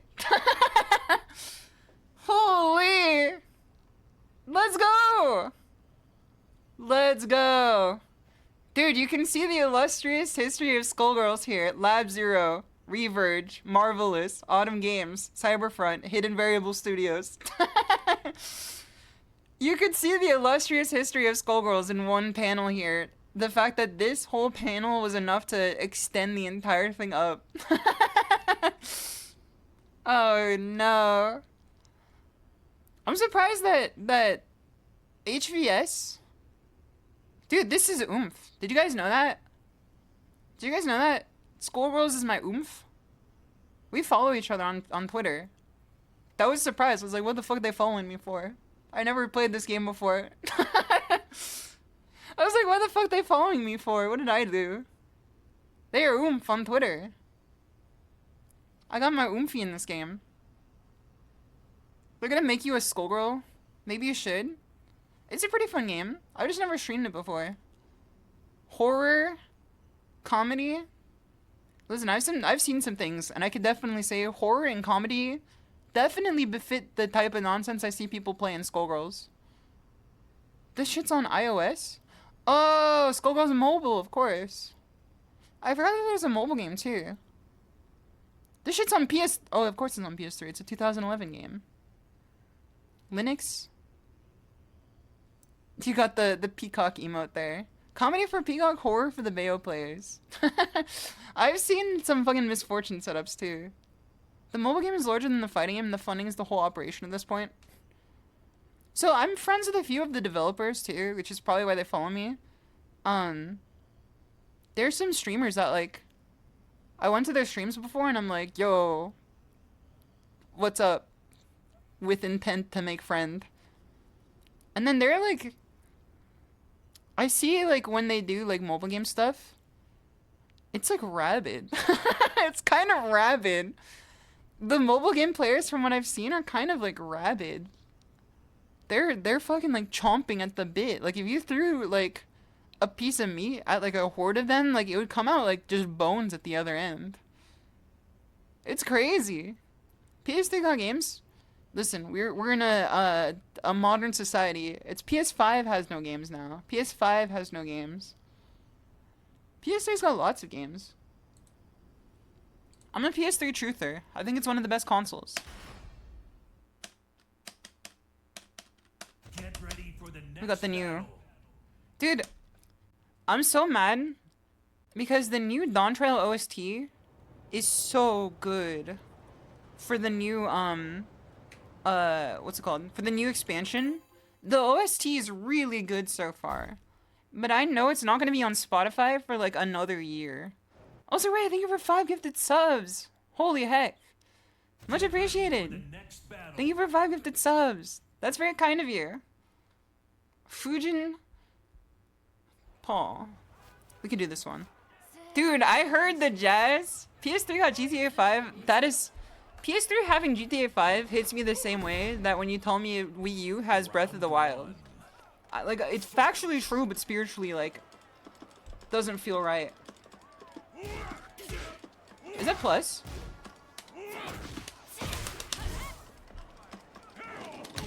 Okay, small Tekken. 2. We cancel out of a Sentai. Going for a low. 1, 2. Okay, nice. Good hop kick. We left ourselves open by going for a minus move. We're not gonna do that again. I ducked for a split second.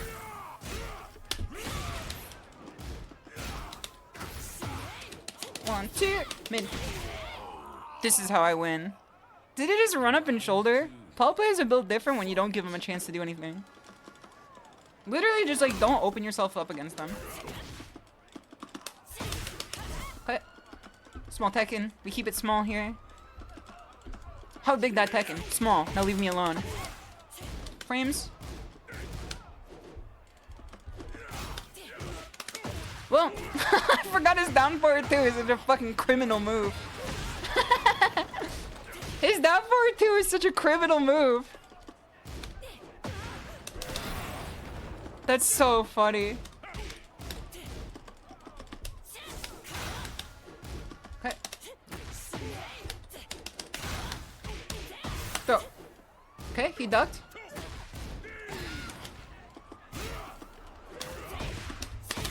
Good sidestep on my part. Pat myself on the back for that. That was a good sidestep on my part.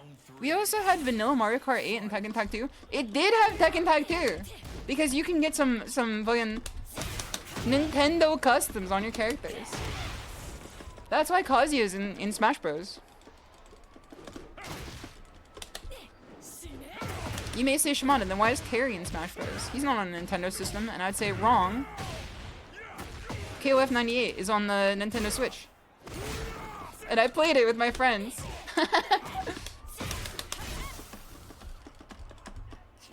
Dude, we're gonna fucking no-round brown this guy. Okay, hold on, hold on. This is where shit hits the fan.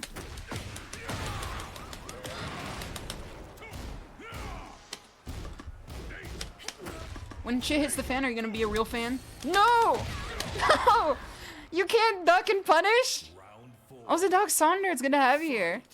Yes, I need the brain rot Tekken. Yes, we love brain rot Tekken. It's good to have you here. I'm doing well. We're trying to play some small Tekken here. We're trying to shrink our Tekken down to the size of an ant.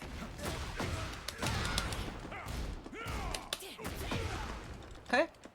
With punish. Okay.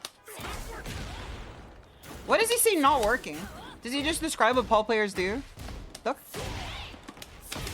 1, 2.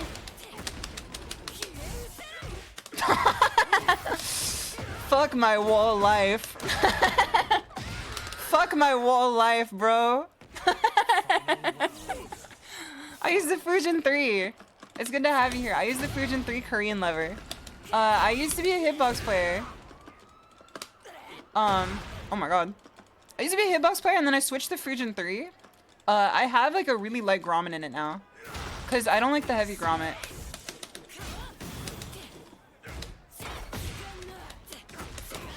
Go. Okay. This is how I win. Okay. Keep it tight, Tekken. Sidewalk. Sidewalk.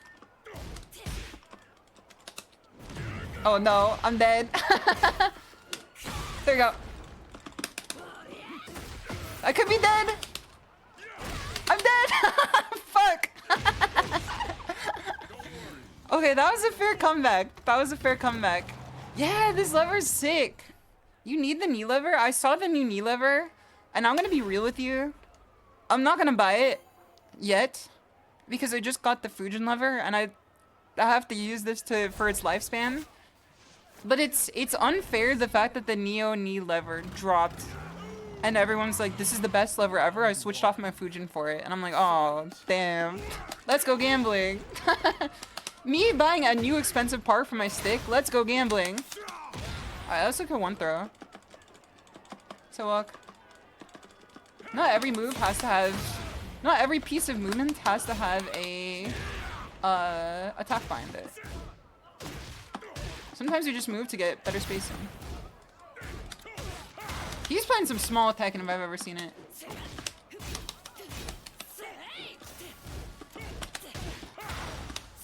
Throw.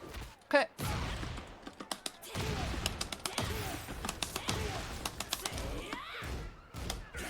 Come on, come on.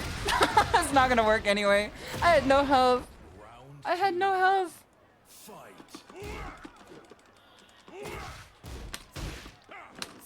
Too far. Okay, good high crush. Or low crush, I should say. You sadly pressed against the Paul. I know, I made the mistake of pressing against the Paul player. Most honest character in the game. What the fuck?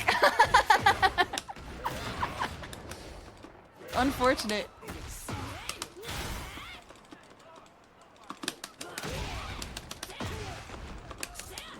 Too bad.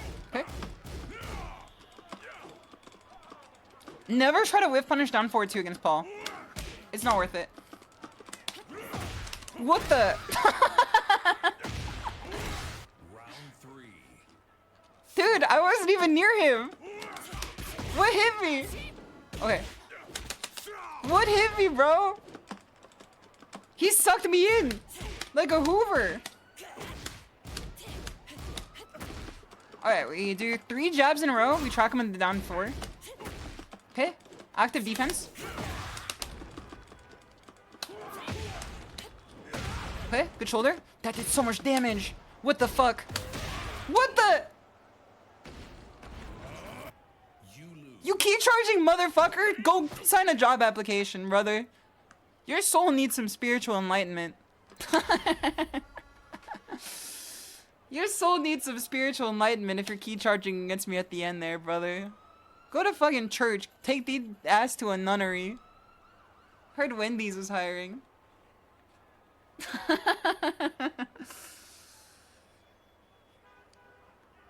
Does a job do that? It would break his spirit down enough to not rise against me like a angered peon.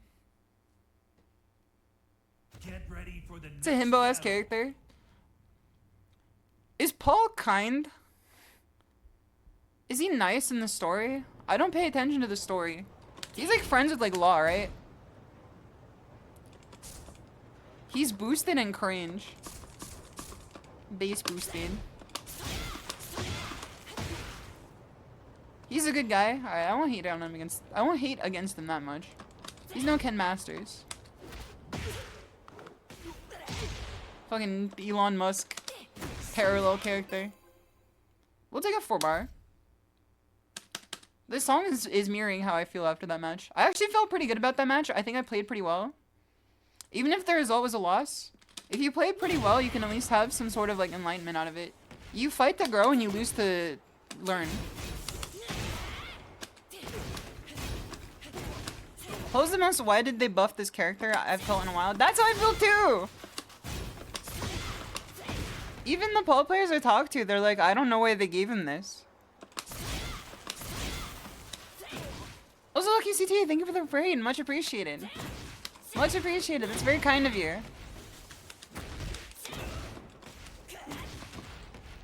What's a... Okay. If we knock Kazuya down... What's a good option against this?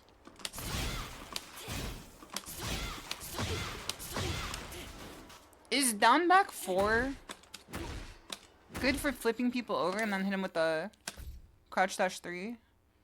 Paul did not need a buff to his combo damage, that's for sure. That's what I'm thinking, bro. Unlucky, I hope you enjoyed your stream today. Thank you again for the raid. I really appreciate it. It's very kind of you. Use face-to-fist style. That's good, Meep. Yo. You know every day this guy's shuffling. Have you looked at those anti-character guides by Mishima Complex? I haven't seen the anti-character guides by Mishima Complex, but I have seen, the Appley guides. I just don't, like, I need to study them more, to be honest. Okay. My Tekken is not tight enough here.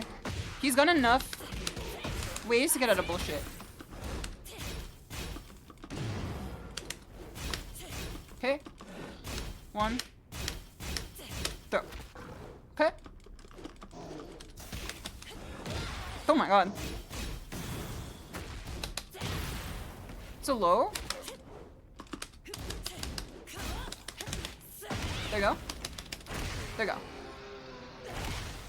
I have to pepper him with enough mids until he becomes impatient enough to try to do something. He's trying to like fuzzy block. Oh no. Okay, I have to be extra careful about that. Nice one. I tried to sidewalk that one. Round 3. Fight. You can post them in the Discord. Absolutely. There's lots of channels that they would fit into. Alright, my Oki doesn't work against him because he loves to use armor moves. So we have to like keep my Oki like safe. How did that hit me? I was blocking the entire time. I broke the throw. Wait, why does my inputs are wrong on the screen? My inputs are wrong on the screen, I just realized. My inputs have been wrong on the screen this whole time.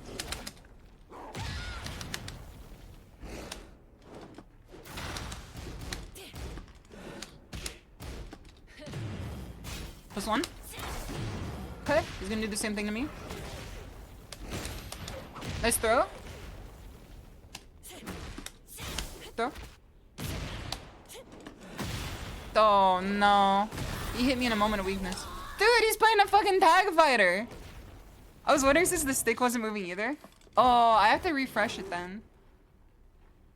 I'm surprised it hasn't been working this whole time. Stick overlay. Dude, this game's a tag fighter. Just too good to move the lever. Round 1. Yeah, I don't know why Nightbot hasn't been working. Nightbot... Oh, no. Hold on. Nightbot didn't work last ASMR stream either, which is pretty strange. Okay. Okay.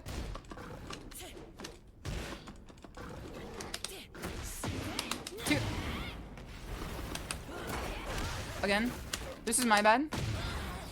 He showed his hand a few times against this move, and I've dealt into it every time. Round 2.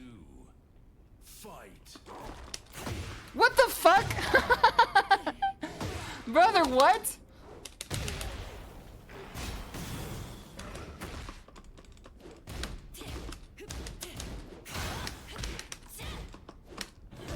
Okay.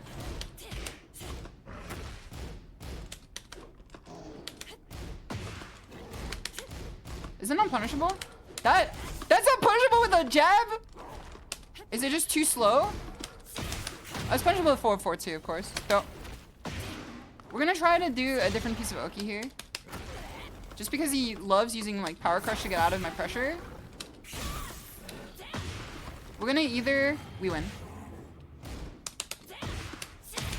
There you go. We're gonna either go for throws after our running Oki, or we're going to... Okay.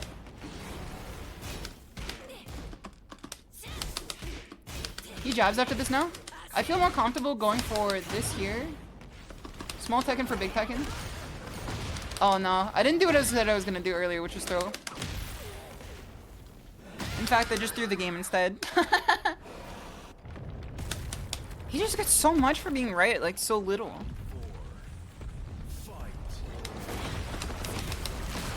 It's like one of my king pet peeves. It's like he's just fucking anointed. Throw.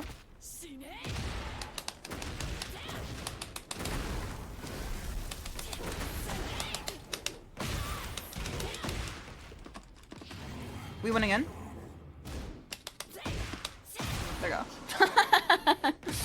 It's in his name? I guess that's true. I guess that's true. Fight. He's got the mandate of heaven. Okay.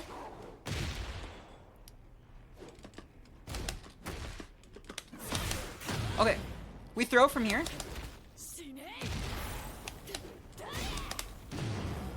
Okay, okay.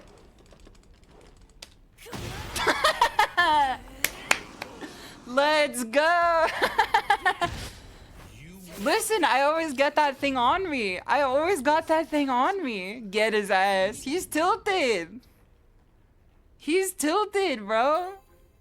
I got that thing on. His name is Gigachad Paimon. What the hell? Have some decency, man. You got a Genshin Impact reference in your name and you call yourself Gigachad? Have some decency. Alright, 2 break. I'm holding 2. Okay.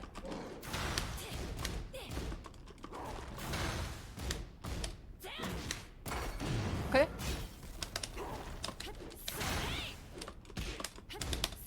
Catch him mid. Beat him with the bat. Hashtag that. What the hell? He hit me with the gold experience Requiem. I might be dead here. Yeah. I tried to wall standing too early. Round 2. Genshin player. Genshin player spotted.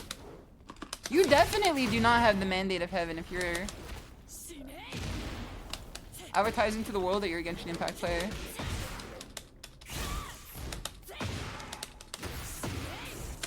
Throw. This is one of my tracking throws, so we can throw it out like this. We're safe. Let's go! Dude, I wiped his nose. Fight.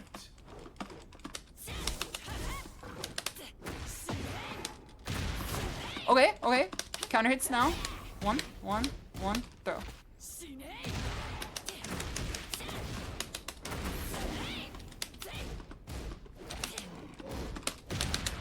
I tried to go for an electric there. I think I was just too close to do it normally. Let's go! I'm fucking anointed, brother. Let's go. So what? I'm in your head. Okay. Let's be careful here. Let's be careful here and let's not get too hasty. No confirm. Okay. He trying to mash there. I think he's gonna go for some tracking moves here, so we go... Oh, never mind. He went for a mid.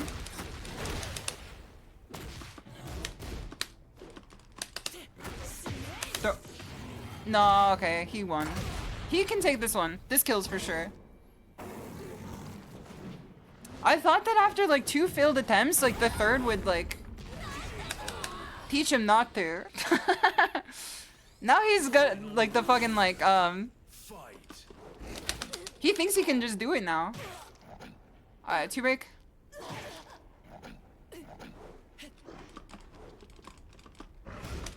One, 2. 1, 2, 3. Throw. Throw. He went for the armor move to get out of my Oki again. Okay, we have a lot of health now. Throw. Then that's how we take it. That's how we take it.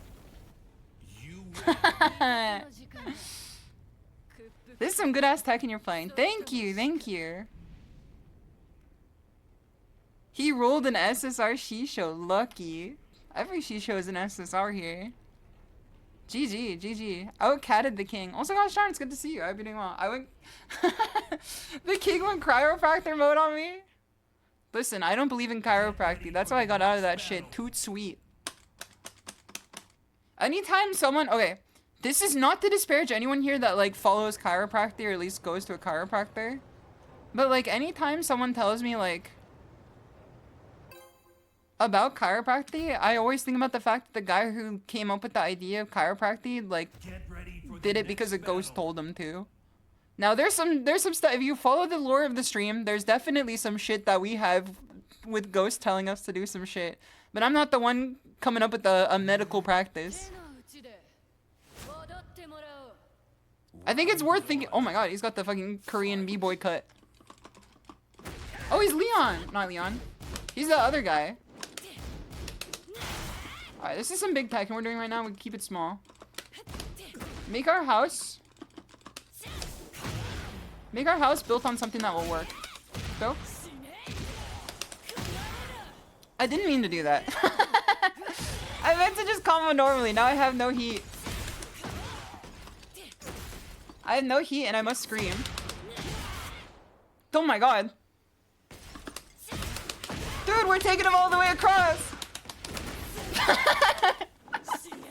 This shit was off one mistake.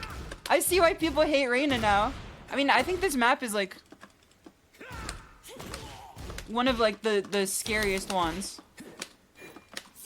Okay.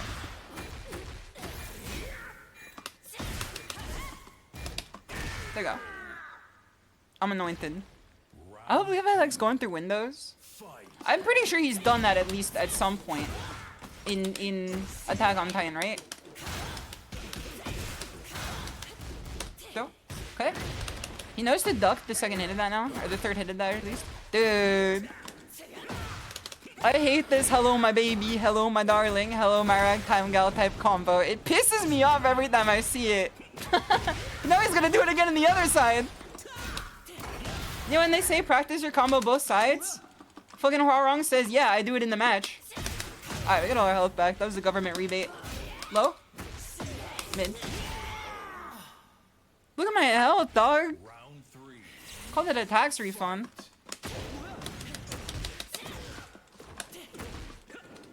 Okay. I mashed there. Let's see if we got some just frame skyrockets out here. Throw. Okay. We break these 1+2s. We can make use of the frames he gives us.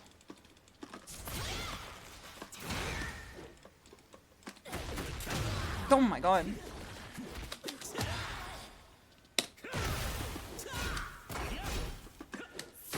We win. I feel like every time I'm low against the Hwarong, the answer is to just duck and do a down forward 4. Nah, we win.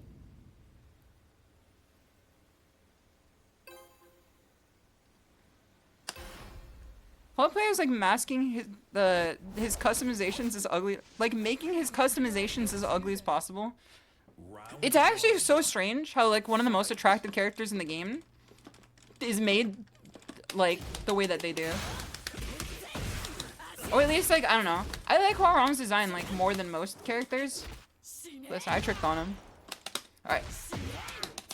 So one thing that just Joe pointed out to me, I don't necessarily think that this custom looks that bad. It's just like, I don't like Attack on Titan. Attack on Titan has been co-opted by too many 12-year-olds that like, every time I see it, I kind of like, get the ick. He mashes here. There we go. He's proven to mash against this setup a few times. Round 2. Fight. See, the problem is that every other Hwarong I see is like made to look like Drake, and I'm like, we don't fuck with that guy anymore. Some people are like me and never fucked with them. Duck? Oh no, it's a mid. He hit me with the twirl. Round 3. Fight. See, that's what I thought too. I'm never the type of person that's just like, I'm glad that the guy that I dislike turned out to be like a freak, because that means he has to have hurt someone else in the past, and my own personal hate, like, haterism against someone is like not justified. Or not like better because they turn out to be a bad person. But like, I don't know, I've always got like a weird feeling from that guy. And then it was just justified after the fact. With like the Millie Bobby Brown stuff. Aw, 2. Okay, I should have broke that with 1+2 macro.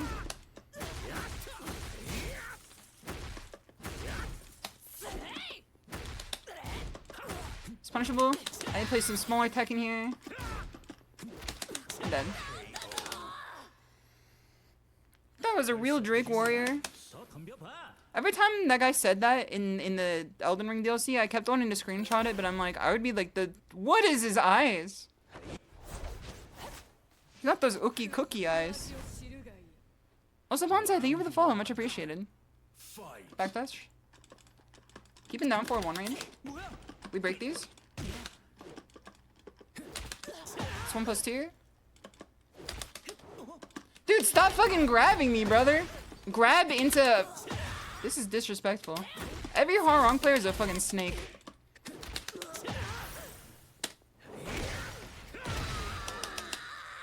Demon mode.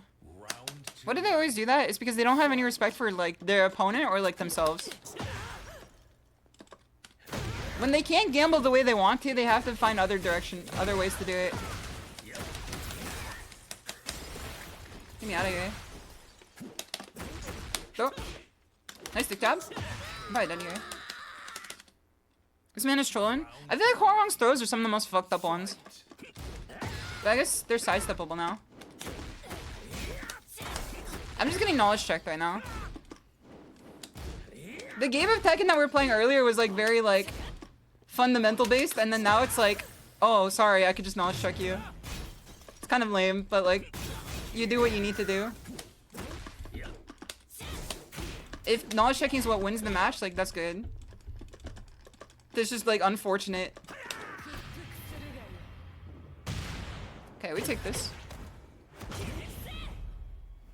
He pissed me off a little bit, so I wanted to do that.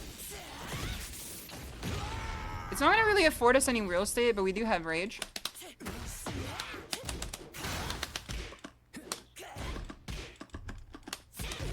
Oh, I'm dead here. GG's. No great help is rough there. Just play, but can you break this? I mean, like, yeah. It's like 59. I want to see something real quick.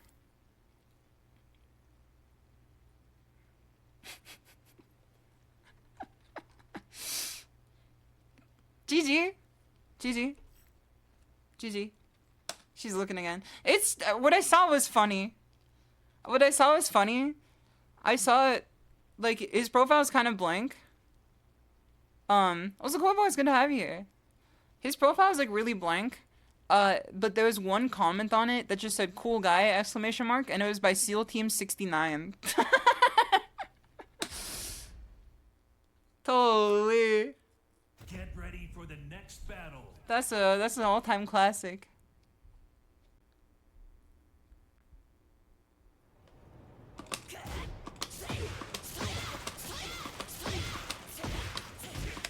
I mean, like, I can't really complain if, like, the way he won was just knowledge checking me out, because that just means I lack the knowledge.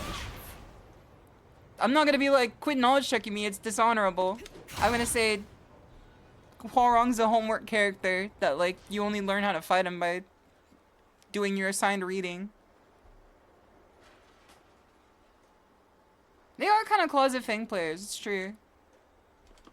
I'm gonna say that, like, I don't know. My least favorite thing about Tekken sometimes is the fact that, like, it's my least favorite and also favorite because it makes the game so dynamic, but it also makes the game so annoying to learn. But it also makes the game so fun to learn too. You can have multiple feelings about one thing. You could be what's the word? You can have some ambidextrous feelings about stuff. Oh, Eddie. He's got that ice beard on him. Oh no. Eddie's another character like this. Alright, we play Spawn Tekken against Eddie. He's gonna have lots of ducking moves. So we have to use our down forward one more. Our jab will not probably help us unless he's handstanding. Oh, fuck. Eddie's just a character that, like, his 50-50s just scare the hell out of me. Oh, Zexelgante, thank you for the follow. Much appreciated. Okay. Hold on. Down one. Okay, down one. I feel like Eddie's a character that knowledge checks me out, like, a lot. I don't even, like, recognize his... You're telling me that that's not punishable? Brother, that sent me flying. I know that's punishable.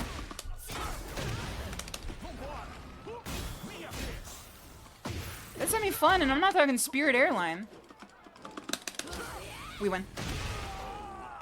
Thank you for the raid, Ex Gante. It's good to have you here. Soccer Vomit, welcome, welcome. I hope you have fun. I hope you had a fun stream today. Alright, use our frames here. Okay, we can't jab against relaxed position. A, he gets a lot of fucked up shit from it. Oh no. He also has some really strong lows out of it too. Stop. Okay. It's just a 50-50 against this guy. Eddie Satoru. Eddie is crazy linear, just sidewalk his booty. Is he actually linear? He never stroked me that way. He strikes me as a character that if he starts swinging on you, he's gonna fucking hit you. I mean, like, I got hit there from sidewalking. Alright, doing a power crush's not the right move there, especially when it's his turn. I'm dead. Also, Sakura Bahamut, thank you for the follow, much appreciated. His moves don't track as well as they appear to. Maybe they should make his moves not appear to track as much too. That seems like a good fix in my book, is to make his moves also not appear to track that way either. But what do I know? Round one. General advice, Horong uses a lot of highs. Hold on, let me fight this guy first. We have to play our Tekken. Okay, I can't jab him. I can't jab him because he's always on the ground. Well, I got tracked to the string there. Okay.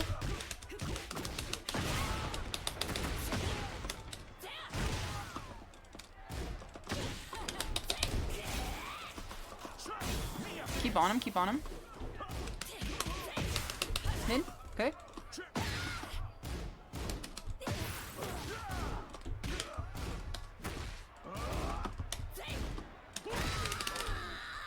I just don't know how to deal with him. Like, you guys are telling me that like he's super linear, and then I get like clipped. Okay, that's good. What the fuck? That was some rollback. Unbreakable throw.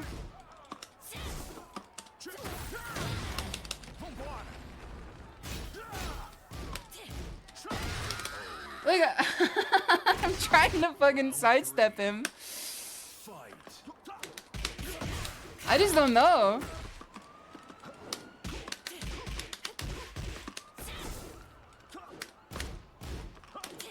Okay. We have to sidestep him with small Tekken. We can't sidestep him hoping to launch him.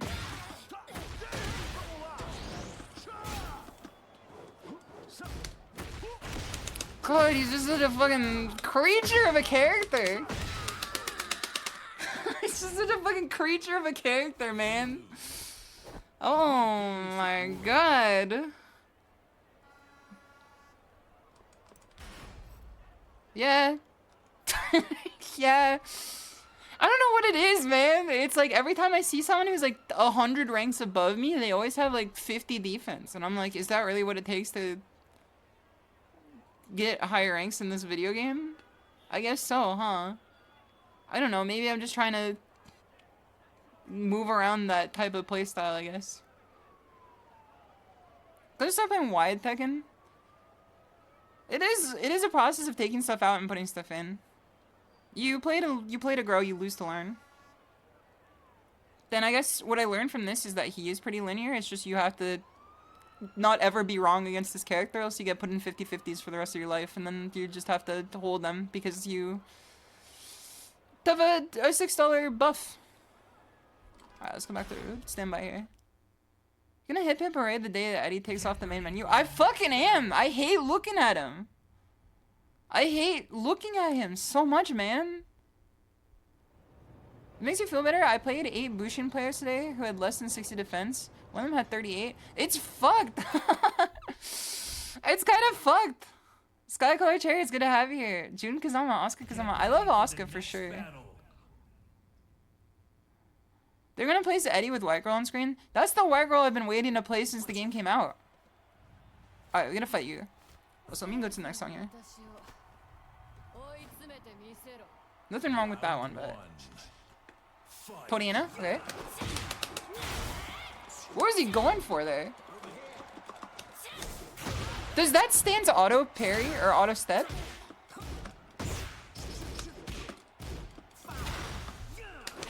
Alright.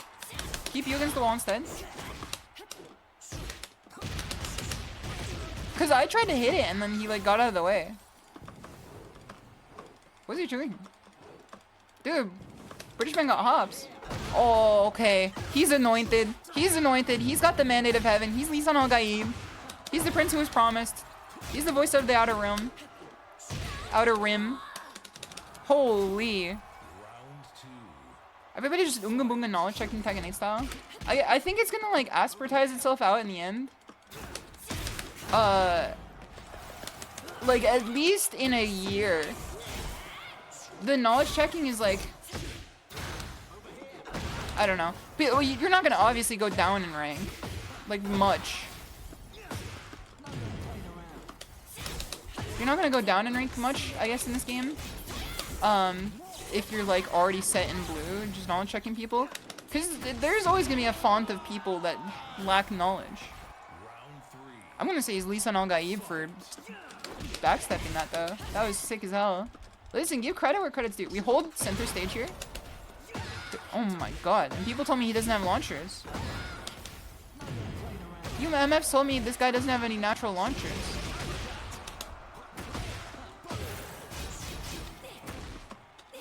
I'm dead. Tighten up my gameplay. I'm getting hit because of my gameplay's too loose. If my gameplay becomes tighter, there's less to hit. Mitigate my risk. Sonic Fang and while setting 1+2.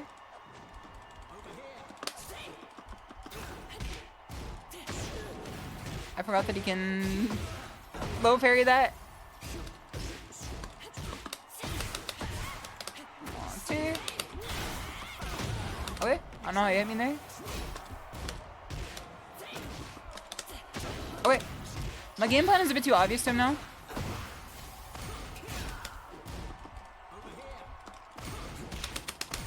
Is this breakable? What the heck? Shisho, I'm so sleepy. Can you show me the honk shoo me combo? That's the type of combo I hit during ASMR. I should get driving soon though.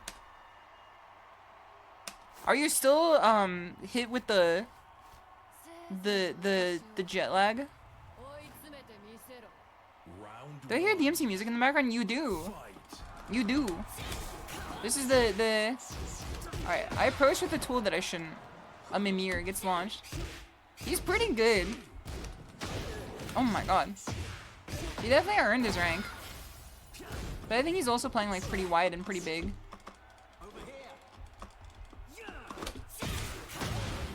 But he makes mistakes the same as I do too. So, which means that there's a way around him. If he bleeds, we can kill him. There you go. No jet lag, field goal disease. Oh, I'm so sorry. I'm so sorry. I bet flying on a plane definitely didn't help. I know that shit makes everyone feel awful after. Okay. Steve doesn't really have any lows that you have to like look out for that are like unreactable, right? Or at least like no lows that are like so menacing, right? Caught him out of the air like a fucking fly. Holy.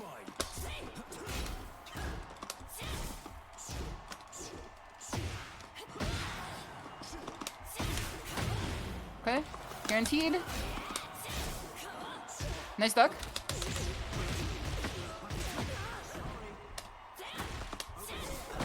Nice backstep too. He's good at using evasive movement. And he's also good at calling out my offensive habits too.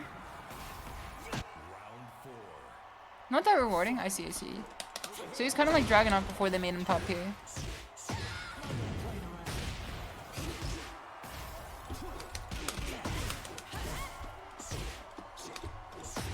Okay.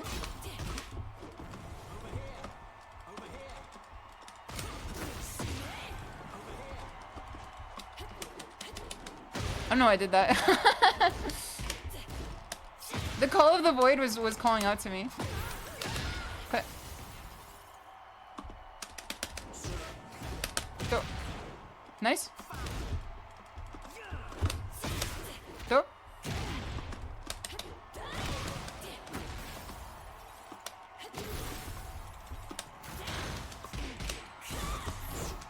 No, I have to win this one. The voices told me to do it. Type B. That was an unforced error on my part. Keep my Tekken small. That's punishable, right? Unless I just punished it there. Okay. That was a good answer to my equation there. The math checked out. Okay.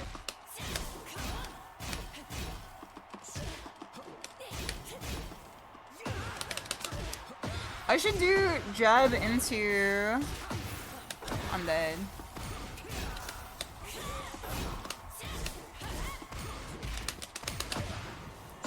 Is this just guaranteed? Is that there just guaranteed? DMCA music more like it? Don't worry, I got the trick. I got the trick that prevents it from being DMCA. If he does that throw against me, is it just guaranteed? Man, what is it with these Fujin players? Like... His defense is good, I just don't think that the metrics track very well. Because I have like almost 80 defense. And I don't necessarily think my defense is that great. Obviously, I'm getting hit. If I wasn't getting hit, my defense would be better. 50-50, it's a clinch though, and it's a 50-50. What's the 50-50 then? Also, Rocketeer, it's good to have you here. I hope you're doing well. 1 or 2? Is it 1 or 2 every time? Like it looks the same and it's a 1 or 2? I guess that's like some flavor to his character then. Right? Makes sense. Makes sense if that's like the flavor of his character.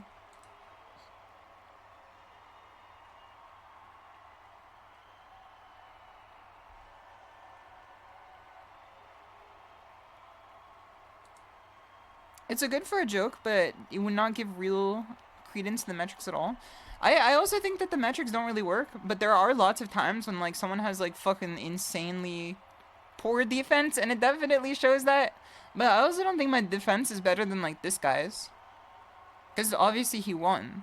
Maybe his offense was better than mine. And maybe my offense was like too full of holes. Every time I get hit, it means that I have holes in my gameplay. And if you have holes in your gameplay, that means you can cover them up.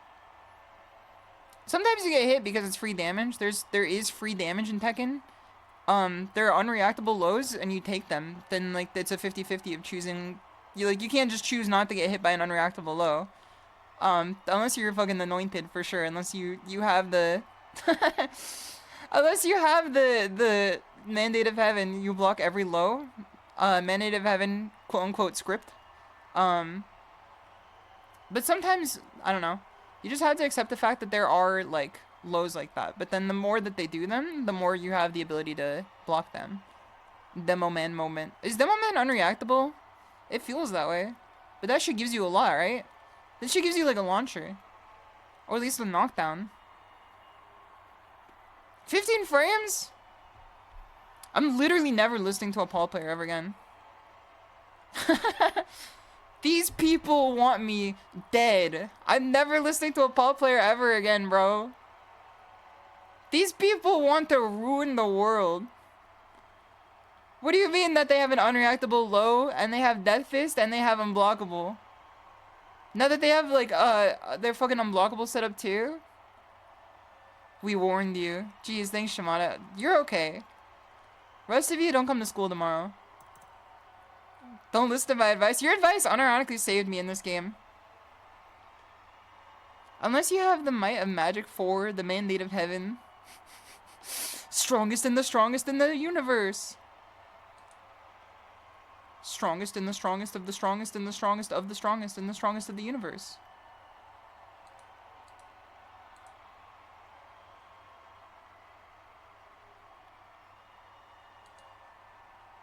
You came here to vibe, but you main Paul. Oh no.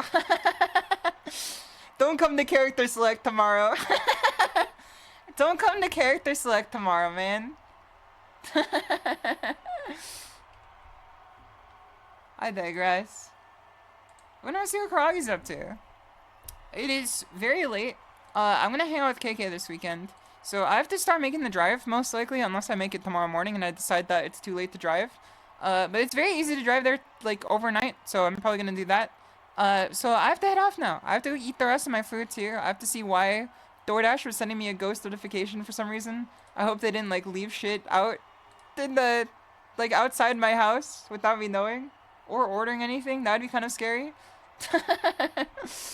But Otsutora, everyone! Otsutora! It was really fun to play today. I had lots of fun. It was a very funny stream. Even if, like, I was hit with the brain poison of it being extremely hot today. Even if it was, you know, sweltering, then it was hard for me to keep my thoughts straight every time. I appreciate hanging out. I had a lot of fun. Have fun with KK this weekend. Tell her I said hello. I will do that, KK. I will do that. Thank you everyone for joining too. And thank you for the raids, everyone, today. I really appreciated it. And thank you for the follows. Thank you for the resubs. Thank you for the subs. I'll see you guys again soon.